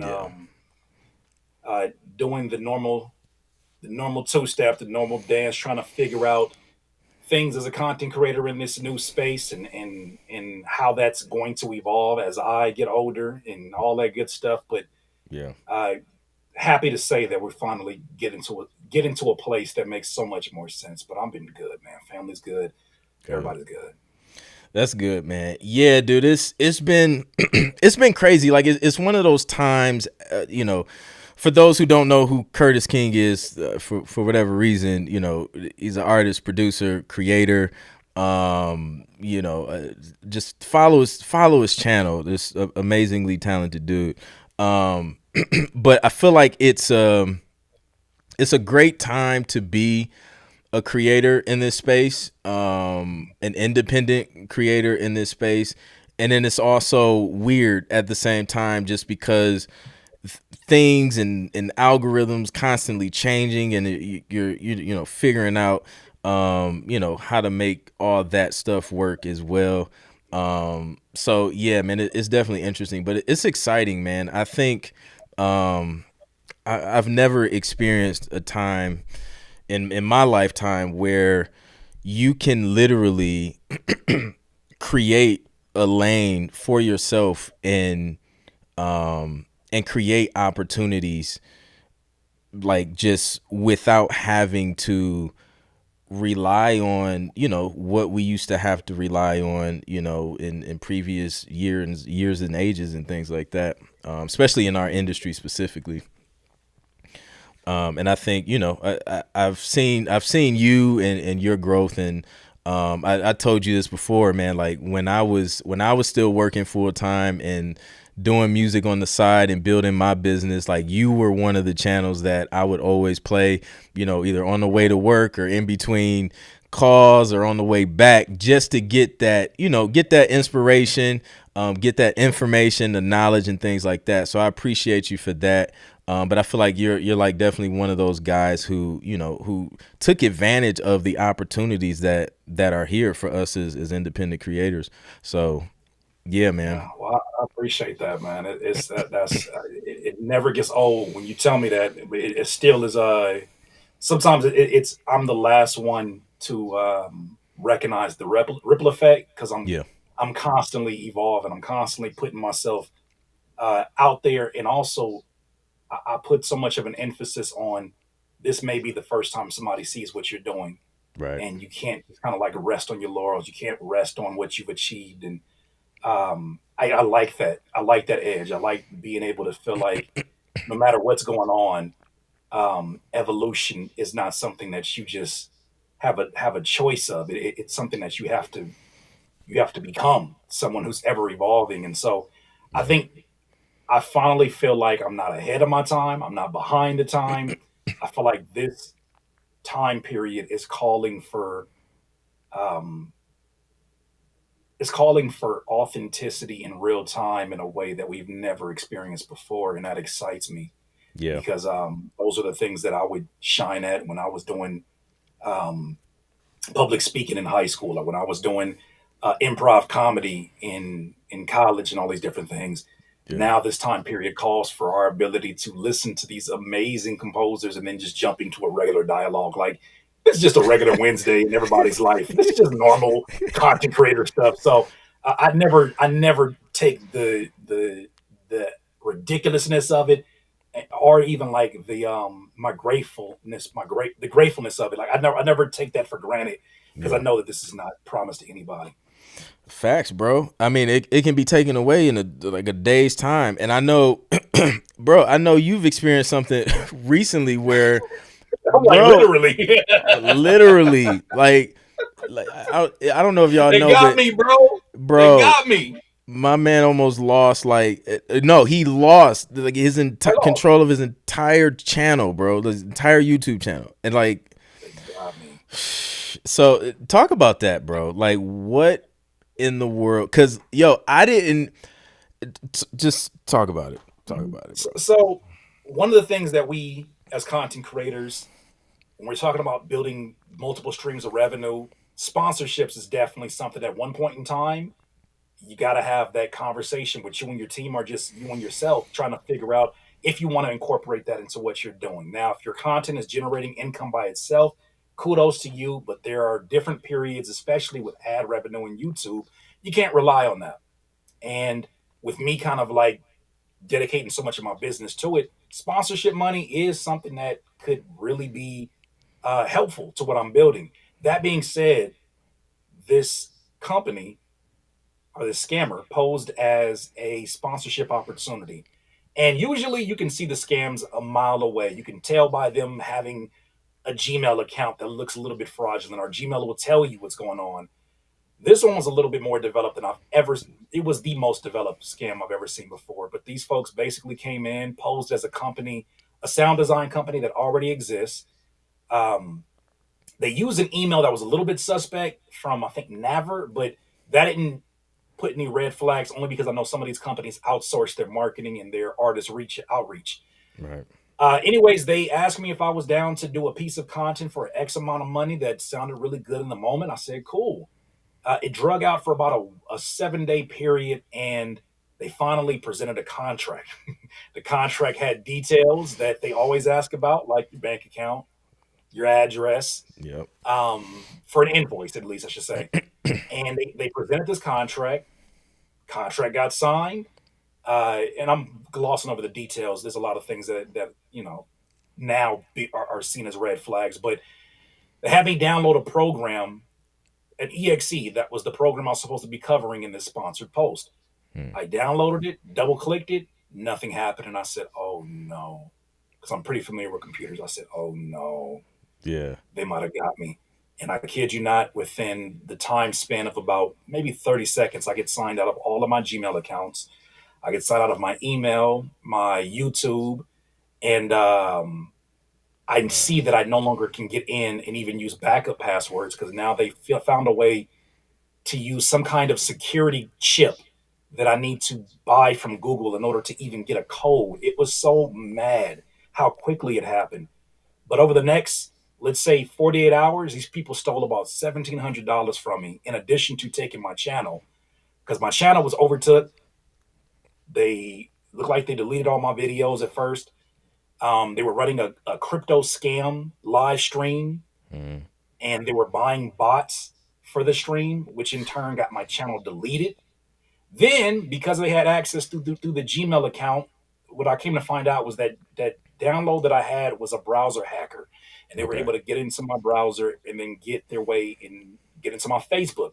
Facebook got deleted, but not before they ran up $900 in ads. My Google Ads got terminated for a second because they went and ran those up. And so these folks got about $1,700 in the span of a few days. Mind you, my YouTube was already gone. That's a revenue stream of mine. They got into my Instagram, which then got my Facebook deleted. So I say all that to say I'm not taking no damn sponsorships for the rest of the year.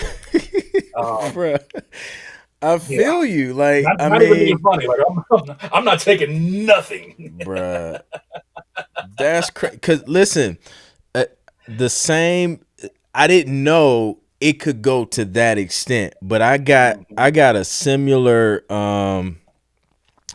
I got a similar situation that happened like the end of last year.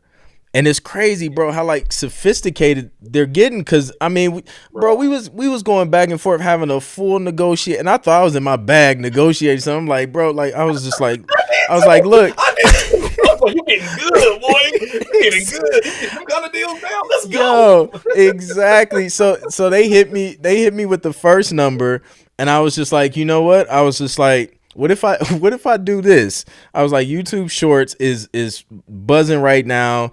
You know, I think it'll be great for further amplification. Let's bundle Yeah. a dedicated YouTube short, and we'll do the pre-roll on a a long form video to give you maximum exposure.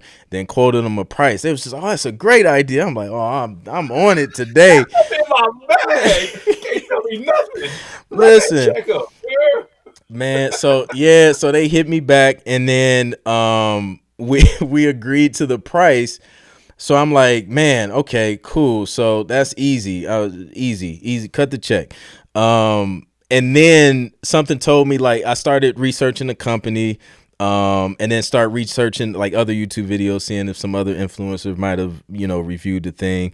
Then I look at the email because I'm trying to, find the person or whatever, just trying to do the due diligence.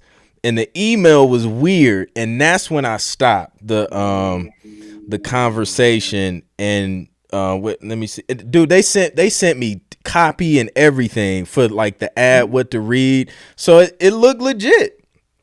Yeah. But once I seen the email, that's when I pulled back, and I was like, nah, I think they trying to get me, because I got once with like they wanted me to review a product, and usually they'll send you the link where to order the product, put your information in, blah blah blah.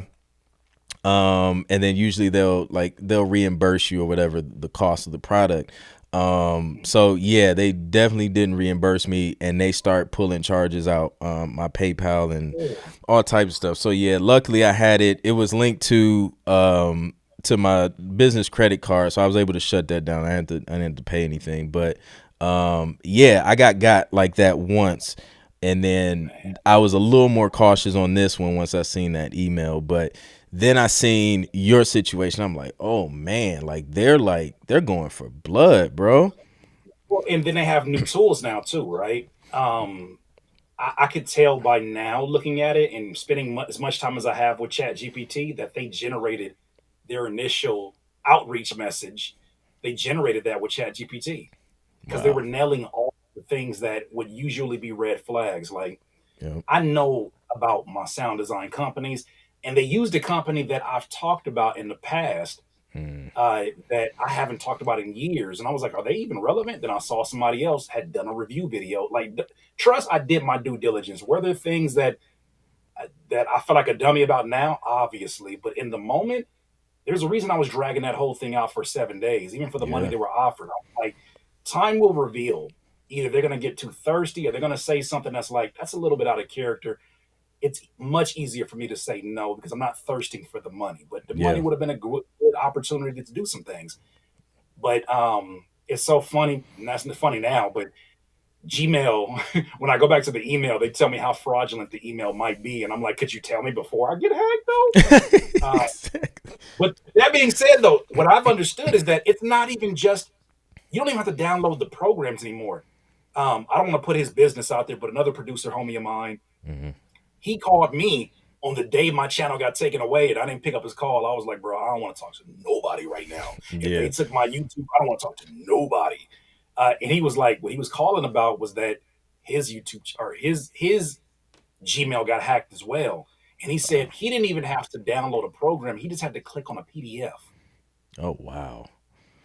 And that's how That's their crazy. their sophisticated hacking system was able to jump into his stuff, jump into his information because he had his browser open and he opened the PDF. So my thing is this: I should have done this, and this should have been my standard. And usually, 9 times out of 10, this is my standard with any company that reaches out. Hmm. I need to talk to a human being on Zoom or any way that we can talk. Let's talk. I need to see Yeah. face to face what's going on.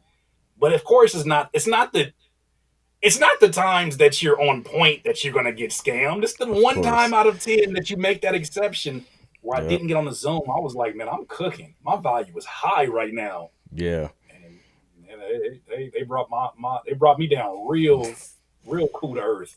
Yeah. Man, So, that's wow. crazy.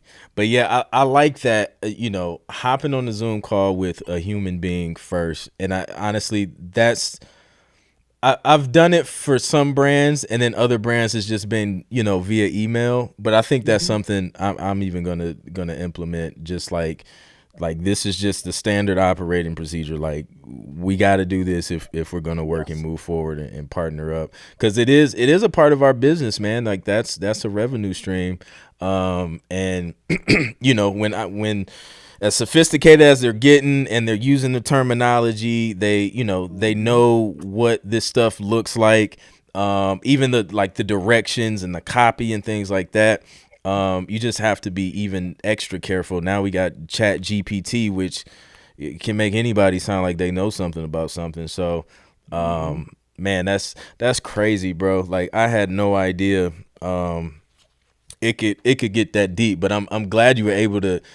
How, bro? How did you even get all this stuff back? Did you get the Facebook? And I know Well, you got the IG. no, Like, Facebook is okay, gone. okay, Facebook is gone. And the thing about it was that it's so sophisticated that even in wiping my system of the virus, even in um, resetting the cache and getting ready the cookies and all these different things that I researched for Mozilla Firefox, once they're in, if you don't change every single password, they're hmm, still in.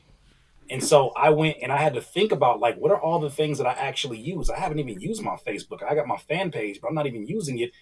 They have banned me from my Facebook page because of an Instagram page that was a link to mine that they overtook and changed the name of. And I'm like, dang, Facebook doesn't even have a customer service that I can call in, or they have their service for if you're already on there. But man, I've been trying to put in tickets and everything, so I'm ready to let that go. Plus, I yeah, never like being on Facebook anyways. But I actually had to jump on YouTube first, and I was like, somebody had to go through this because I know I'm getting scammed.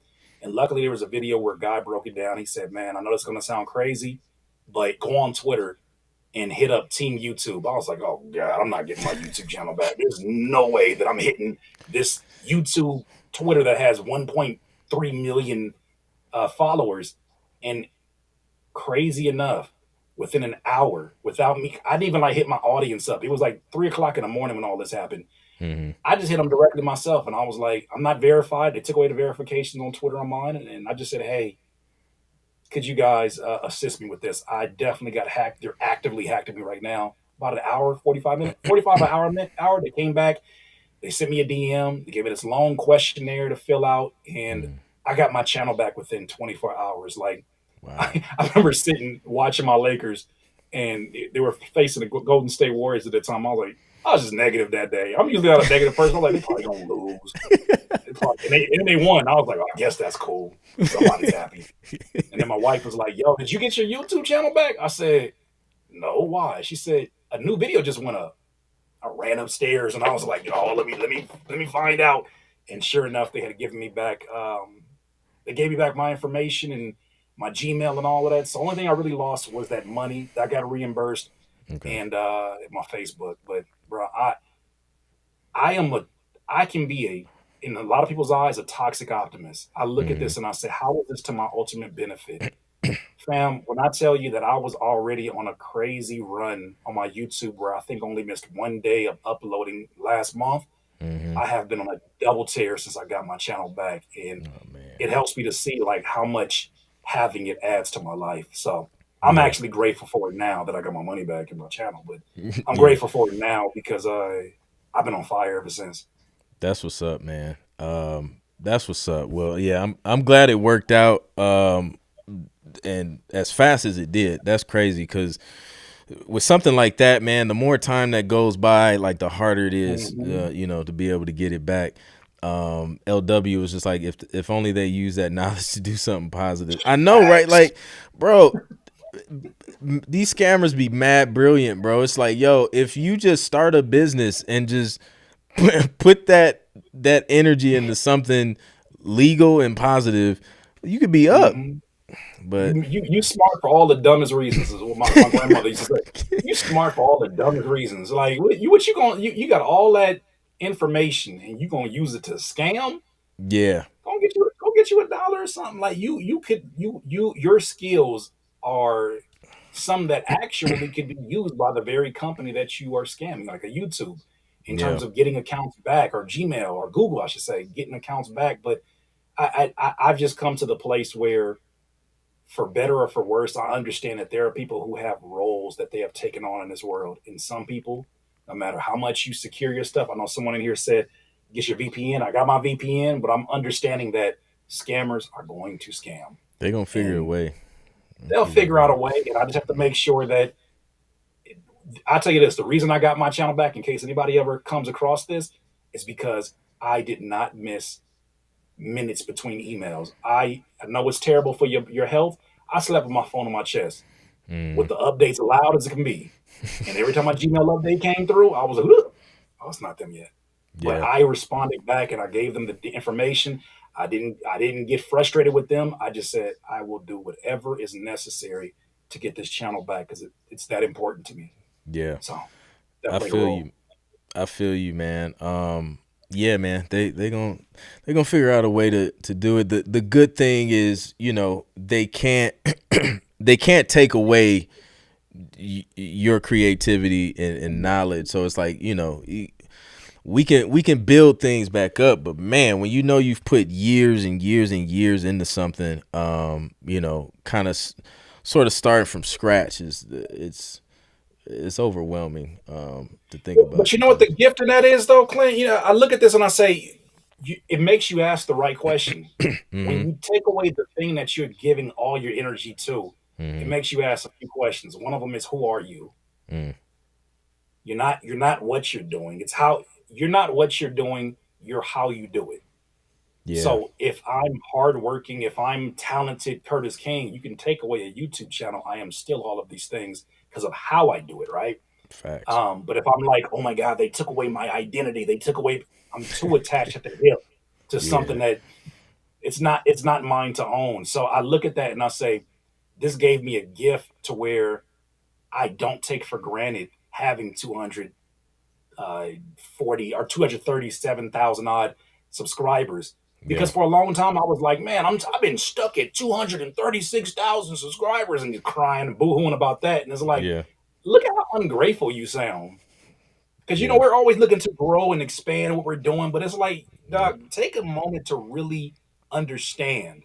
Yes, sometimes your content doesn't reflect that size of an audience, but like, bro, get off your high horse. And sometimes you can't get off of it until somebody kick you off of it.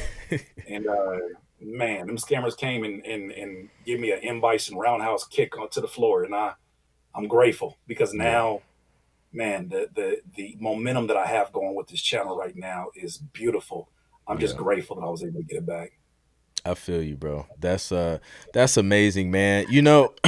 Something I noticed, man, with just different people I come across, in this space, people who, and I notice this about you, man. I don't know what it is, but people who have kids and who have families, we're built different. Like there's just it's just certain things like, yo, like I'm not about to stress or waste time on this, or it's like, yo, you realize there's a bigger picture than, like you said, a YouTube channel. Like I'll start another channel and create videos because the channel is not me. Like I created the channel.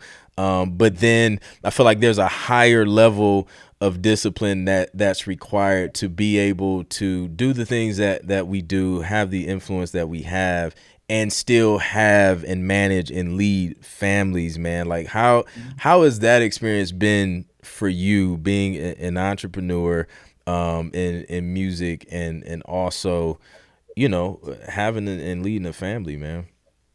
I, I hope this don't get me canceled. But as a father, I feel like in a lot of ways, learning to navigate fatherhood, learning to navigate your way as a husband Yeah, is its own form of entrepreneurship in itself. yeah, Not for the gain of finances, not for just the beat yourself on the chest for success, but that analogy they give of entrepreneurship is jumping out of a plane and building a parachute on the way down. Don't fatherhood feel like that sometimes? Where bro, as much as you think absolutely. you understand everything that's going on, you're asked to be that much more creative about the situation. Like there have been scenarios where I go downstairs and my wife is meeting me at a 10 and my son's at a 15 and I just came from a 2. Like just being on live stream and I'm coming like my energy's here. And I go down and it's like, he's sick, he's doing this happened right here. And then I am forced to come down there and say, don't forget that powerful as as powerful as your wife and a woman is within a household, in a lot of ways, us as men are the foundation. We're the energetic rock. Yeah. How our mood goes affects so many people in the household. So with Yes. that responsibility that I've never actually understood until I became a father and a husband, I now realize that I my flaws, my character flaws, not only affect me, but they affect other people. Yep. And how I choose to wake up and present myself in that day can have a tremendous effect on how well my day goes, not because of my influence on just me, but on them. Yep. So when I recognize that so much of my life is about them and making sure that I put myself in a place to where I can be at the top of my health mentally and physically for them, man, it's just that selflessness that I wish I would have understood earlier in my 20s, but it Yeah. took me being in my 30s before I recognized like going through the process of my wife when she was pregnant and having to be and wanting to be there for her, understanding what that is. My son is on the spectrum, now understanding what those necessities come along with that. I'm just in a point where I'm like, dog, all this music stuff that I thought was so important, I thought was so stressful, this ain't It nothing, ain't. bro. It ain't. We talking It's about kicks and easy. snares. We talking about some kicks and snares right now. Really, like not to belittle it because it is a very It's as complex as you want it to be. But I'm telling you, parenthood will humble.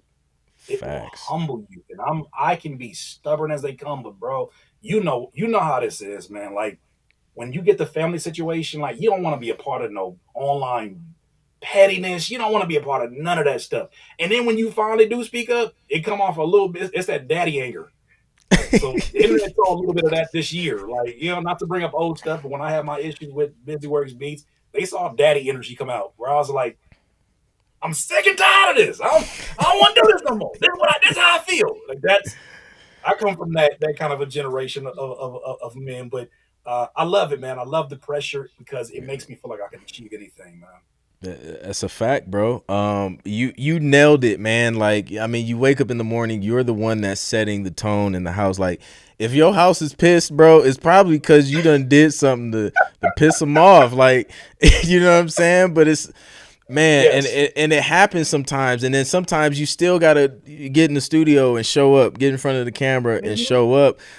So mhm. it works to our advantage to make sure, we're setting that tone right, because we know, like, that's going to affect our mood. It's going to affect our vibe. And, you know, you don't want that to affect everything else that you have going on. So like juggling that is a challenge, but it's also a reward because it definitely puts things into perspective. And you just be like, yo, you think about TV placements, and I know a lot of producers, like, that's something, yo, like, that's a goal or it's a struggle, but it's like, bro, like, it's a TV placement. You reach out to a company, if the music is good, they place it, the end. Like, but when you're talking about yes or no, ultimately, right? It's exactly, bro, like, I mean, that's easy. I mean, we can create a repeatable process. We can do this over and over and over again, man. But when you talk about managing emotions of a woman, the inability to use logic as a 4-year-old, you know what I mean?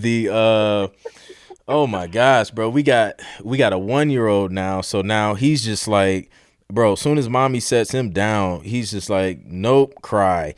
And it's just like, you know what I'm saying? But it's a lot, man. But I definitely think it makes you stronger as a person, man. And it just allows you to allow a lot of things to just roll off your shoulders. You're just like, yeah, that's not worth you my know time. what? Exactly. And to add on to that, something else I felt like was a supreme gem that I learned was as an artist, as a producer, I was always seeking balance. And somebody had to expose me to the difference between seeking balance and seeking harmony. Mm, One of those is achievable. We balance things that we can get a specific measurement on. But tell me what the specific measurement is of energy when you're working on a beat for an hour and when you're spending time with your son for an hour. mm. How do you measure those two and say, I've exerted 73% of energy with my son and with the beat making process? You No. can't You do can it. do that with a you can't do that. You do it with a scale. So why are we trying to seek a balance amongst these things? What we really want is a harmony so that you're not too leaned in on one side that it creates disharmony with your marriage, Yep. disharmony with your relationship with your son, or your young one. Like you don't, you really just don't want this thing to be like that meme where where everything's on fire, and I think the character in the middle is like, "This is fine." Like you don't want that to happen, and you know how many times I had to learn that through like hard headedness, where it's like, "Okay, bro, it's not just you no more. You can't stay up till 4 o'clock in the morning making beats because at 7 a.m. when Man, he sees you, he not gonna understand any of that. He gonna look bro, at you like Daddy, I said play, it's time to play. play. I don't care It's how time, and sleepy you are. I don't care how late you bro, stayed up. It's playtime, bro.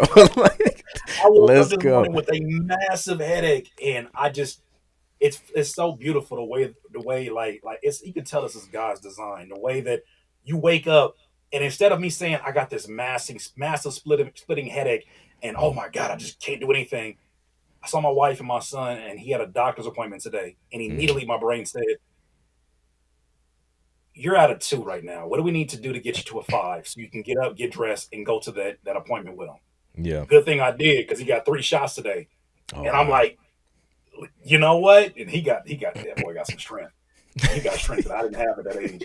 But with that said, like I'm glad that I went, and I know that my wife appreciates that. And once again, that helps to create or to maintain that harmony.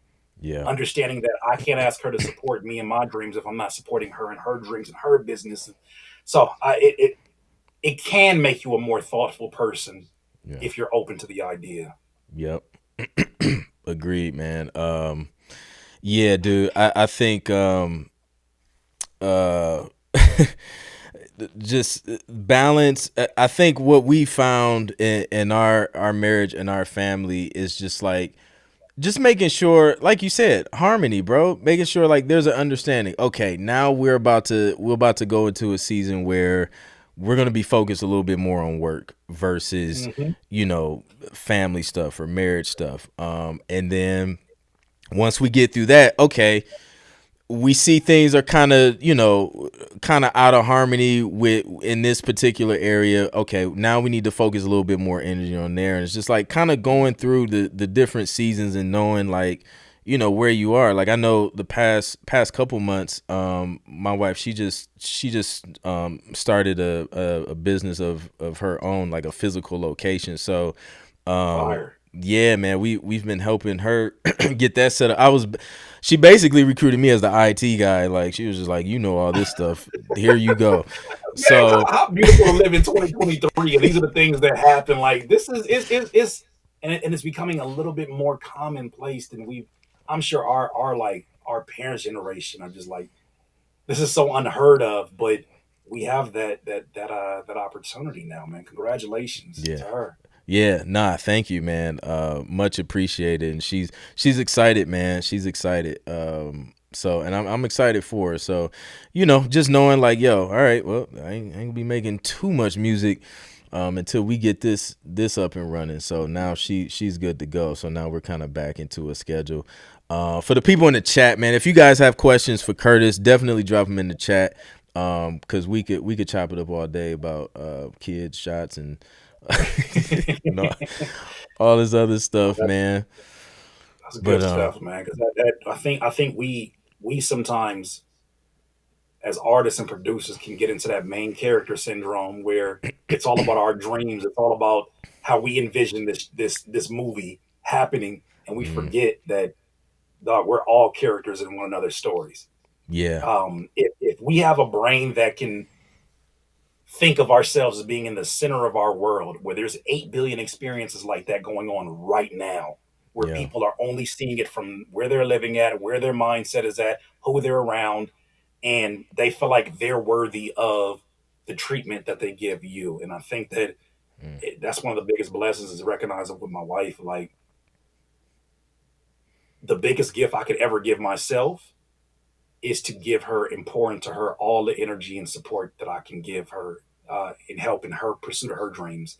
I had a yep. pastor one time say that the quickest way to get your goals achieved is to help somebody on the road to theirs.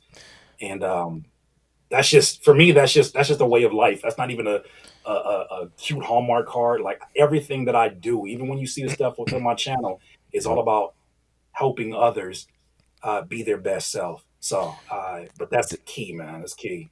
Key, bro. Like, yeah, my entire business has been built around that. My entire family is built. I mean, you honestly, I don't know. Like, if if you can't grasp the concept of sacrifice and giving of yourself Mhm. before you get married, don't get married because No. that's all it is, bro. Like there is no like. I mean, sometimes I have conversations with people. I'm like, bro, you did the wrong thing, bro. You should have Mhm. just stayed single, man, because it's constant sacrifice, man. And then you throw kids in there, yo. It's about the Woo. kids, bro. Like Yeah. whatever's best for them, man. We went through so many different changes, man, just the past few years as far as our schedules and things because the kids were the kids and their health was like our primary focus. So Mhm. we did a lot of moving things around, but like you said, man, it's about giving value and helping others in life and business. And so many people try and do it the other way around. They was just like, yo, let me see what even as simple as networking, bro, like on the internet or in person. It's Mhm. always like, yo, let me give me like what can you provide for me? Like what opportunity can you give me? It's like, yo, if you flip that Yeah. and just figure out a way you can help somebody else's situation, man. Like everything you need will be provided in some way, shape, or Right. form. You know? And I think what people don't recognize is that the hidden gem in what you said, and the hidden skill set that occur, or the hidden skill set that you develop in this is that goal that you have of increasing sales to whatever you're trying to do, or that goal that you want to get a sync opportunity. At the root of that, you're saying, I want to create something of value to someone else so that they will exchange what I value in this moment in time, Yep. which is maybe that's a complete composition or collaboration. And maybe that's financially something that you're in a place of. But when you're in that mindset, oh my gosh, it shifts every detail of your business. Yep. I had a marketing teacher tell me one time, he said, do not get into business if you do not truly feel like it's going to help people or improve their life.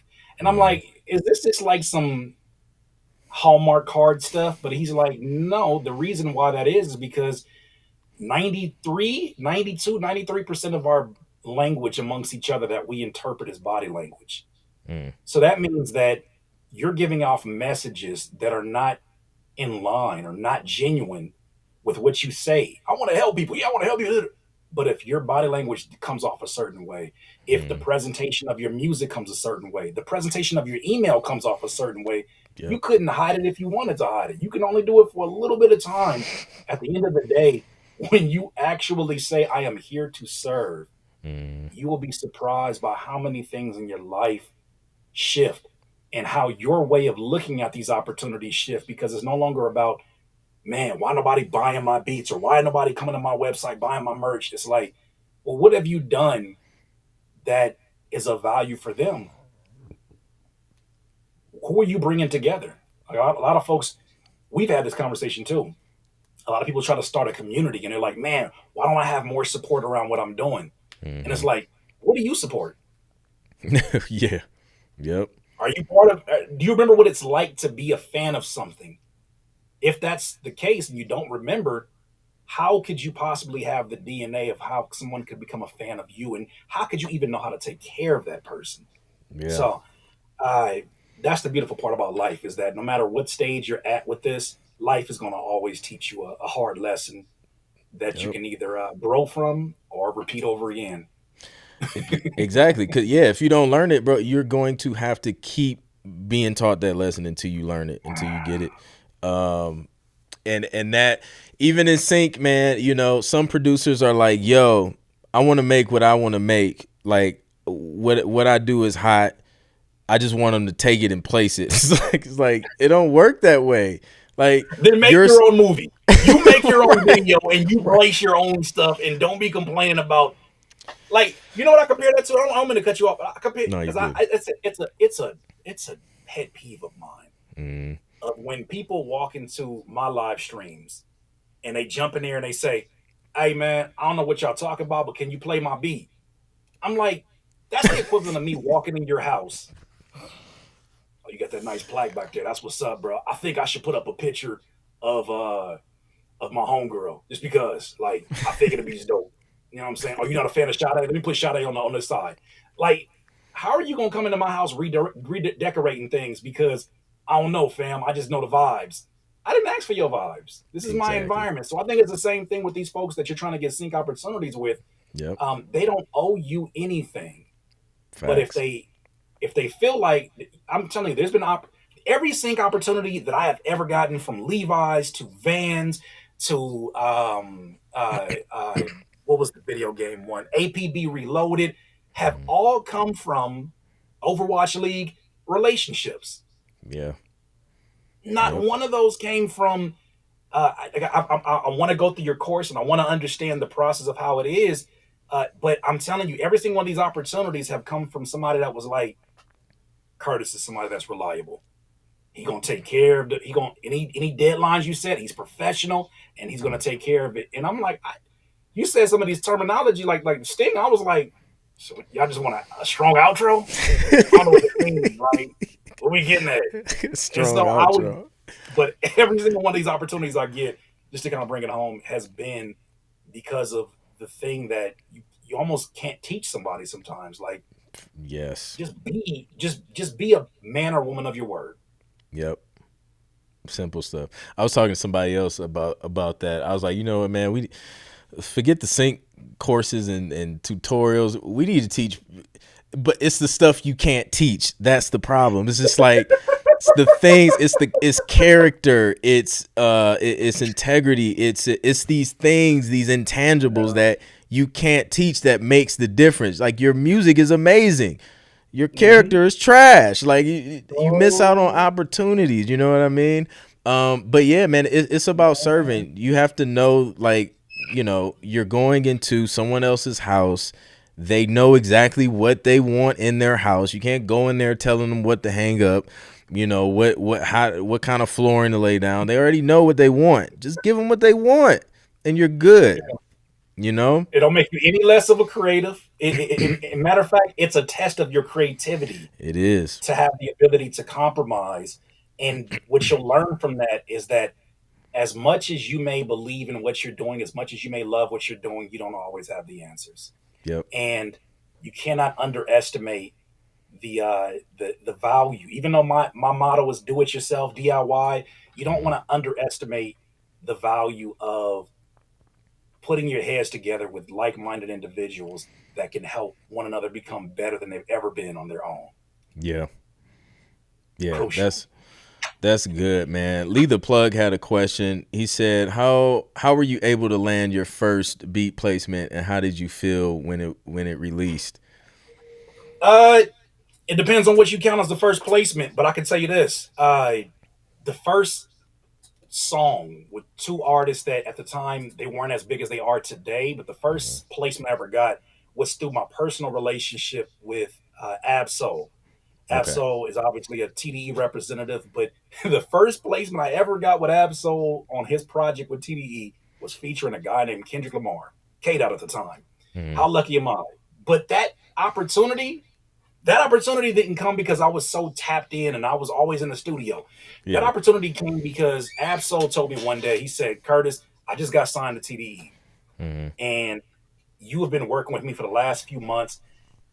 Just let me come over to the house and we were just doing songs and I was just producing for him because I was a fan of what he was doing at a young age. Right. We were both around the same age. And he was like, give me a CD full of 20 beats and I'm just going to float it around CDE. Not even a question. I got the CD to him the next hour. For a lot of people in our industry, they'll look at that and say, "Yo, that's thirsty, bro. Like there's a certain way you gotta handle that, and you gotta do things different." That CD not only got me that placement, first off with Kendrick Lamar and Ab-Soul. That same CD was there is a beat on there, terrible beat. It was nothing but 808s and gunshots, but that beat was that beat was supposed to be for J Rock, but Schoolboy Q actually rapped on that beat to audition to get signed to TDE. Wow. Didn't know about that till years later. He says it's actually a video on my YouTube that he says it. He's like, man, that beat was trash, but man, shout out to Curtis King, bro, because he's like that was a good look for me. But every placement that I ever got was about the relationship. I wish I had those producer movie stories where I was standing in the rain for 4 hours, 5 hours, but I think sometimes there's a lot of luck that we don't take into consideration, even just being in the room. And one thing I want to say, last thing that you pointed out earlier, these opportunities that I got a lot of times weren't because I was the best producer in the room. Yeah. I know I wasn't the best producer. Yeah. Grammy nominated, no Grammys at all. Yep. This person has the classic records. It was simply because if I worked with Curtis, he's reliable. He'll get it done. He ain't the best in his room, but man, is he reliable. Yeah. And I felt like that is, and then also too, studio etiquette, knowing when to shut up when people are talking business amongst each other and not trying to intervene or trying to, jump on people's toes. So Yeah. those things I think ultimately happen. How did I feel when I got it? I was excited for like a few hours. I didn't get paid for it, but I was excited for a few hours. And I was like, yeah, that's crazy. I can't wait to tell my coworkers at Quiznos. Yeah. That's crazy. Yeah, man. Yeah, dude. Like, I'm telling you, man, like, it's those intangibles. Like, when someone knows they can rely on you and you're going to be there, you're going to show up. Yes. Like, that's everything, man. Because they don't have, that takes worry off of them. That gives them value. Because it's just like, if I pass it to this one producer, yeah, he's fired. But, man, like, his breath stank. It'll be something minor, like his breath stank, bro. Something. Like, he cool, but he don't believe in deodorant. Like I've heard it. I hate to say it, how shallow folks can be, but I'm telling you, I've heard It's it where the they're reality. like, "You talking about musty? Why you call him musty, bro? You know why I call him musty." And then that'd be the reason why they don't get it. I know that sounds shallow and it sounds ridiculous, but I've heard it firsthand where it's like, I'm gonna have him just email those in, and you would think like, there's no way that person probably had a million different reasons in their head why they didn't get invited back to the room. Yeah. Yep. And it was Facts, just bro. that. Yeah, man. He was just a few sprays away from being back in the session. So That's it's wild. just a stick of deodorant away from his next opportunity. That's crazy. He was a few aerosol sprays away from placement making your day. That's crazy. But it's you're dealing with folks that are very particular about their environment because they have the right to be particular. They have the clout. They have the opportunities that we're trying to in those spaces be a part of. So Yeah. I hate to say, like, I'm not trying to say you got to be perfect, but I'm saying that sometimes there's elements that are out your control, that are the least expected, that are the reasons you don't get invited back. So don't take any of it personal. Yeah. It's a fact. Yeah, man. So you mentioned some sync placements, Levi's and things like that. Like, what was that experience like? Just working on that, because I'm assuming like by this time where you've already kind of like done your thing as an artist and a producer, just creating records. So was this like just No, something that just I was getting records, bro. I was getting a whole lot of records that were getting placed with West Coast artists like Glasses Malone, Mac 10, and folks that I grew up looking up to, right? The okay? Absol one obviously opened up more opportunities, but not financial opportunities. The Glasses Malone was the first one I ever got paid for a placement, but Okay. I had already accumulated so much debt waiting for these placements to drop that it really didn't make a dent.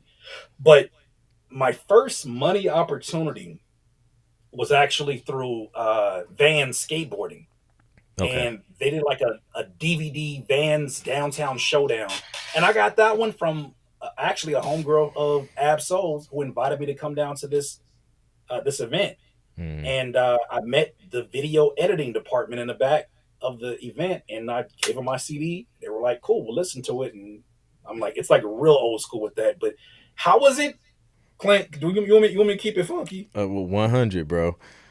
You sure? You sure? Because I mean, you got folks in here, man. I don't want to No, move no. nobody Hey, away from it. I What? want I What, man? want You them to sure? I want them to know the reality of it, because it's not for everybody. Sync's not for everybody, bro. Like there's some Yeah. listen. I've worked on some projects where I'm like, is this what I really want to do? Okay. But All right. I All right. love I love the process. You gave me the blessing. All right. So here's how it works, and it never fails for me. And I don't know if it's based upon the way that I went and approached it. I have to assume it's my fault. Okay. But every single opportunity that I have had has started and ended the same way. The beginning, the proposal. Oh man, you gonna pay how much? Oh, and what you looking for? Oh, I got like 50 beats like that. That's nothing.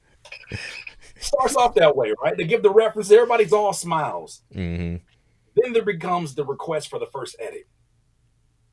No, I got that. That's easy. Easy edit, no problem. Yeah. Then comes the email about, they like where it's going, but here's some other things to take into consideration. Oh man, I see where this is going. Then you get suggestions that you have never heard in your music making life. I kid you not, there was a gentleman one time told me, "We like it, Curtis. Can you make it more gangster though?" Oh And I my said, gosh. what could this gentleman possibly mean when he says gangster? He said, like B.O.B. And I said, that's the end of the statement. That's the end of the statement. I was like, that's not, it don't matter who else is on that song. That's the end of the statement. And then in my mind, I said, oh, that means darker. You want it to just be like a darker minor chords. Okay. I wish you would have just said that. But I get into the nitty gritty of it, and there's so many edits that they request. And it's like, my frustration is, okay, you're relaying ideas that are not making sense. I wish I had a translator. I wish there was a musician on board that could just talk to me in my language, because that separation between the two where they're like, "Yeah, man, just make it more active. Yeah.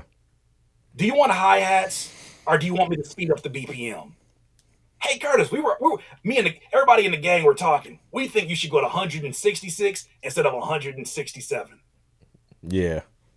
Okay. Easy. So I say that to say that's the middle part. Then the end part is We're finally getting to the nitty gritty of it. It's done. And I go through that mental part of my brain that says, I'm never doing this again. Then I get the check. And I'm like, I I mean, don't know.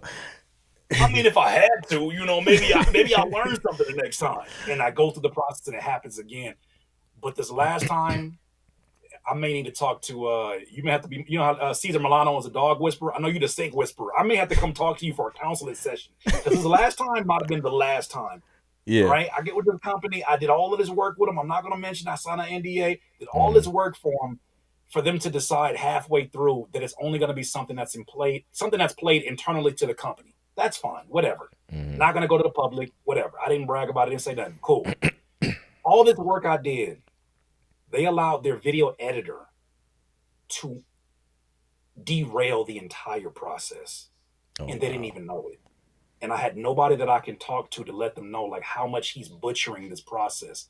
Yeah. So I know I'm ranting, but long story short, I was asked to create a piece of music that was going to be for like a highlight reel for this particular clip. And I'm making a music, huge company. I'm making all of this music and they love it, right? Then they asked for changes. Part of the changes or suggestion they had was they wanted it to have different drops. My dumbass said, why don't I just give you different variations of it and you guys choose what direction you want to go energetically. The video editor gets that and then decides, I'm going to use every single one of those beats that you made. Bruh. and put them together like as yes. Now it's a mixtape.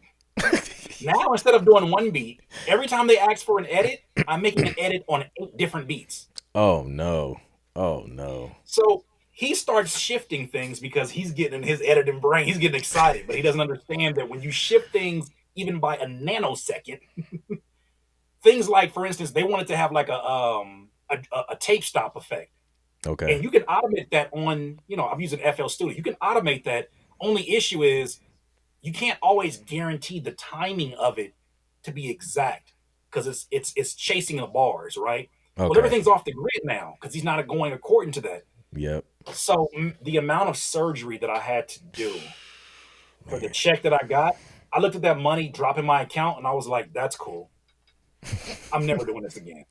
And it's not money that you look at ever and say, that's cool. I looked at that and I was like, I talked to him on the phone and I said, creator's a creator. I just want to let you know this is a challenge. You're making it a big, it doesn't have to be. If you just go according to your grid, all of our lives are easier. Right. I'll take that into consideration, Kurt. Didn't change anything. I said I ain't never doing this again unless I get a mentor like Clint. I ain't doing this again, man. I can't go in there, bro. This is trash. That's crazy. So yeah, man. Like I've had situations like that. The majority of them, not as intense as that. So I had a project where we were doing an album for a company. Easily like 17 revisions, bro. And this wasn't no okay money, bro. This was like probably like, I don't know, a few hundred up front. I'm like, and the crazy thing is we were in it. I gave the composer I was working with my word. So I was like, I'm in this joint now. Like I can't just back out. Like, so we in this joint and that's the challenge, bro, because sometimes you're working with people who know nothing about music, nothing about DAWs, nothing about mix, like none of that stuff. They don't know how to explain stuff. Like I had a buddy once where he was just like, yo, publisher hit me back, told me to take the piano out the joint. There's no piano in this track. It's like, what is he talking about?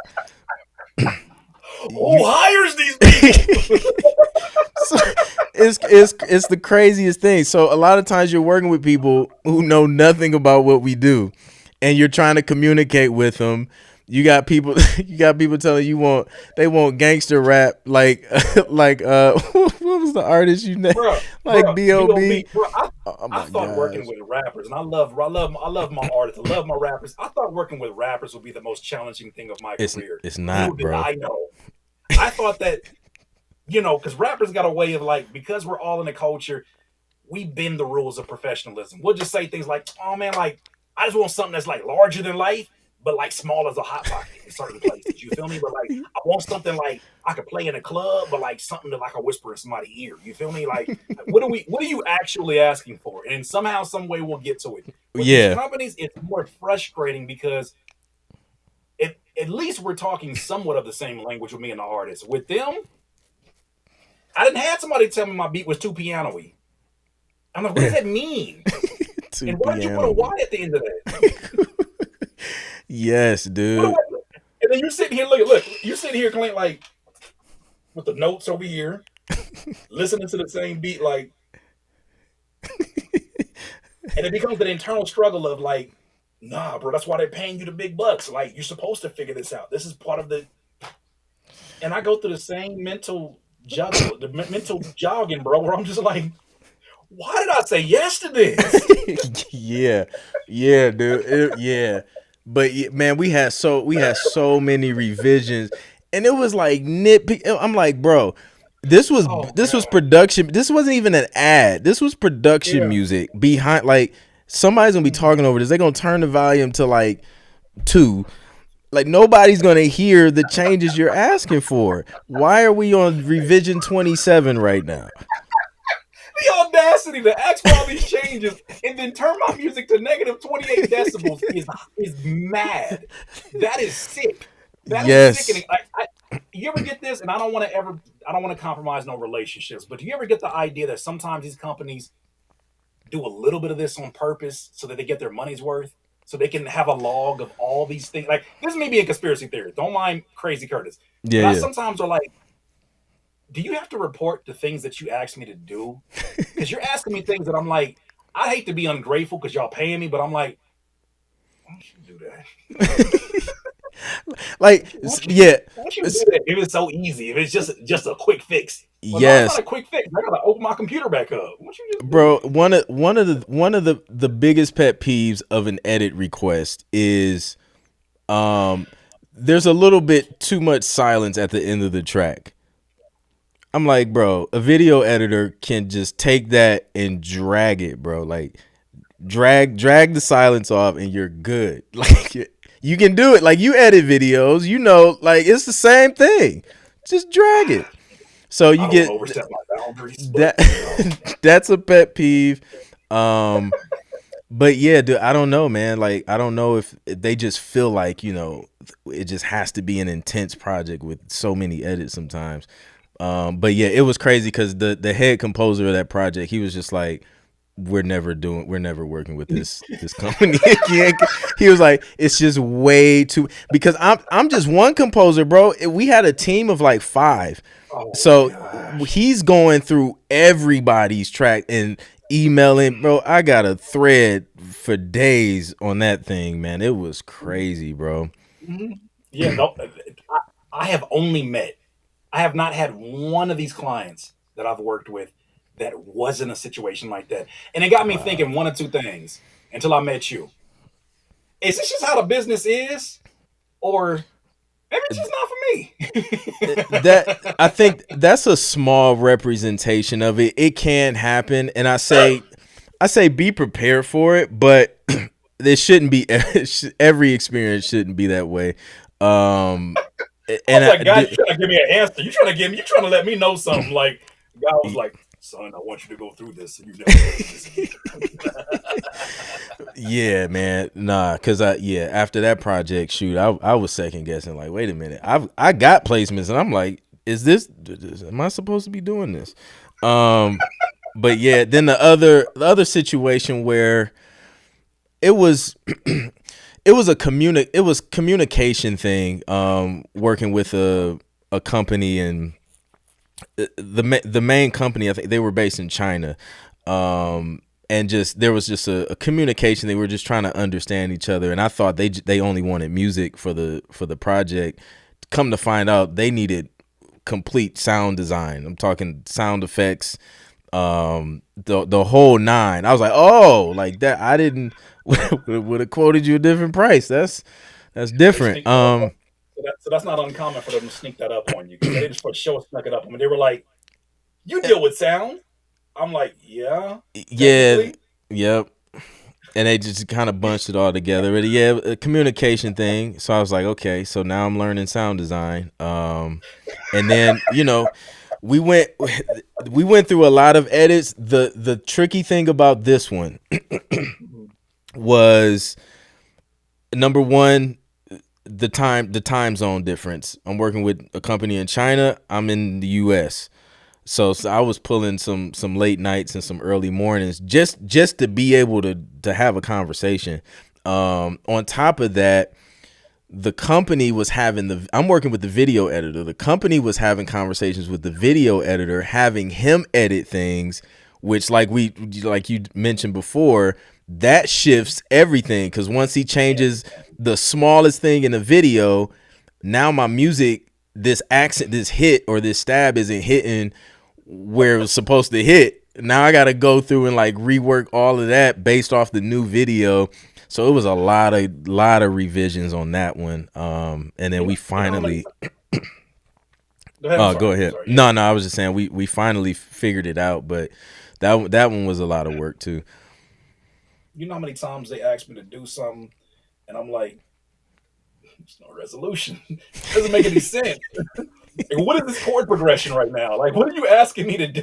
It's like dun dun. Whoosh. I'm like, no, don't do that to my beat, or it'll just oddball. I'm just like, I know y'all listen to music, and this don't feel unsettling to y'all. Do No, they do because it visually looks amazing.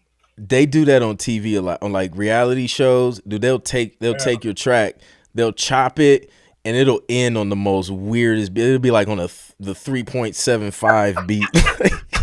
It happens, bro. They just be butchering your stuff. Like, you took so much time just crafting this well structured instrumental for TV, and they just chop, just piece it together like a zombie. Like, it's crazy, bro. Listen, ain't no thing as long as I got that stain. Yeah, that's what that's. As long as you got Ain't this no thing thing, ending. you got that stain.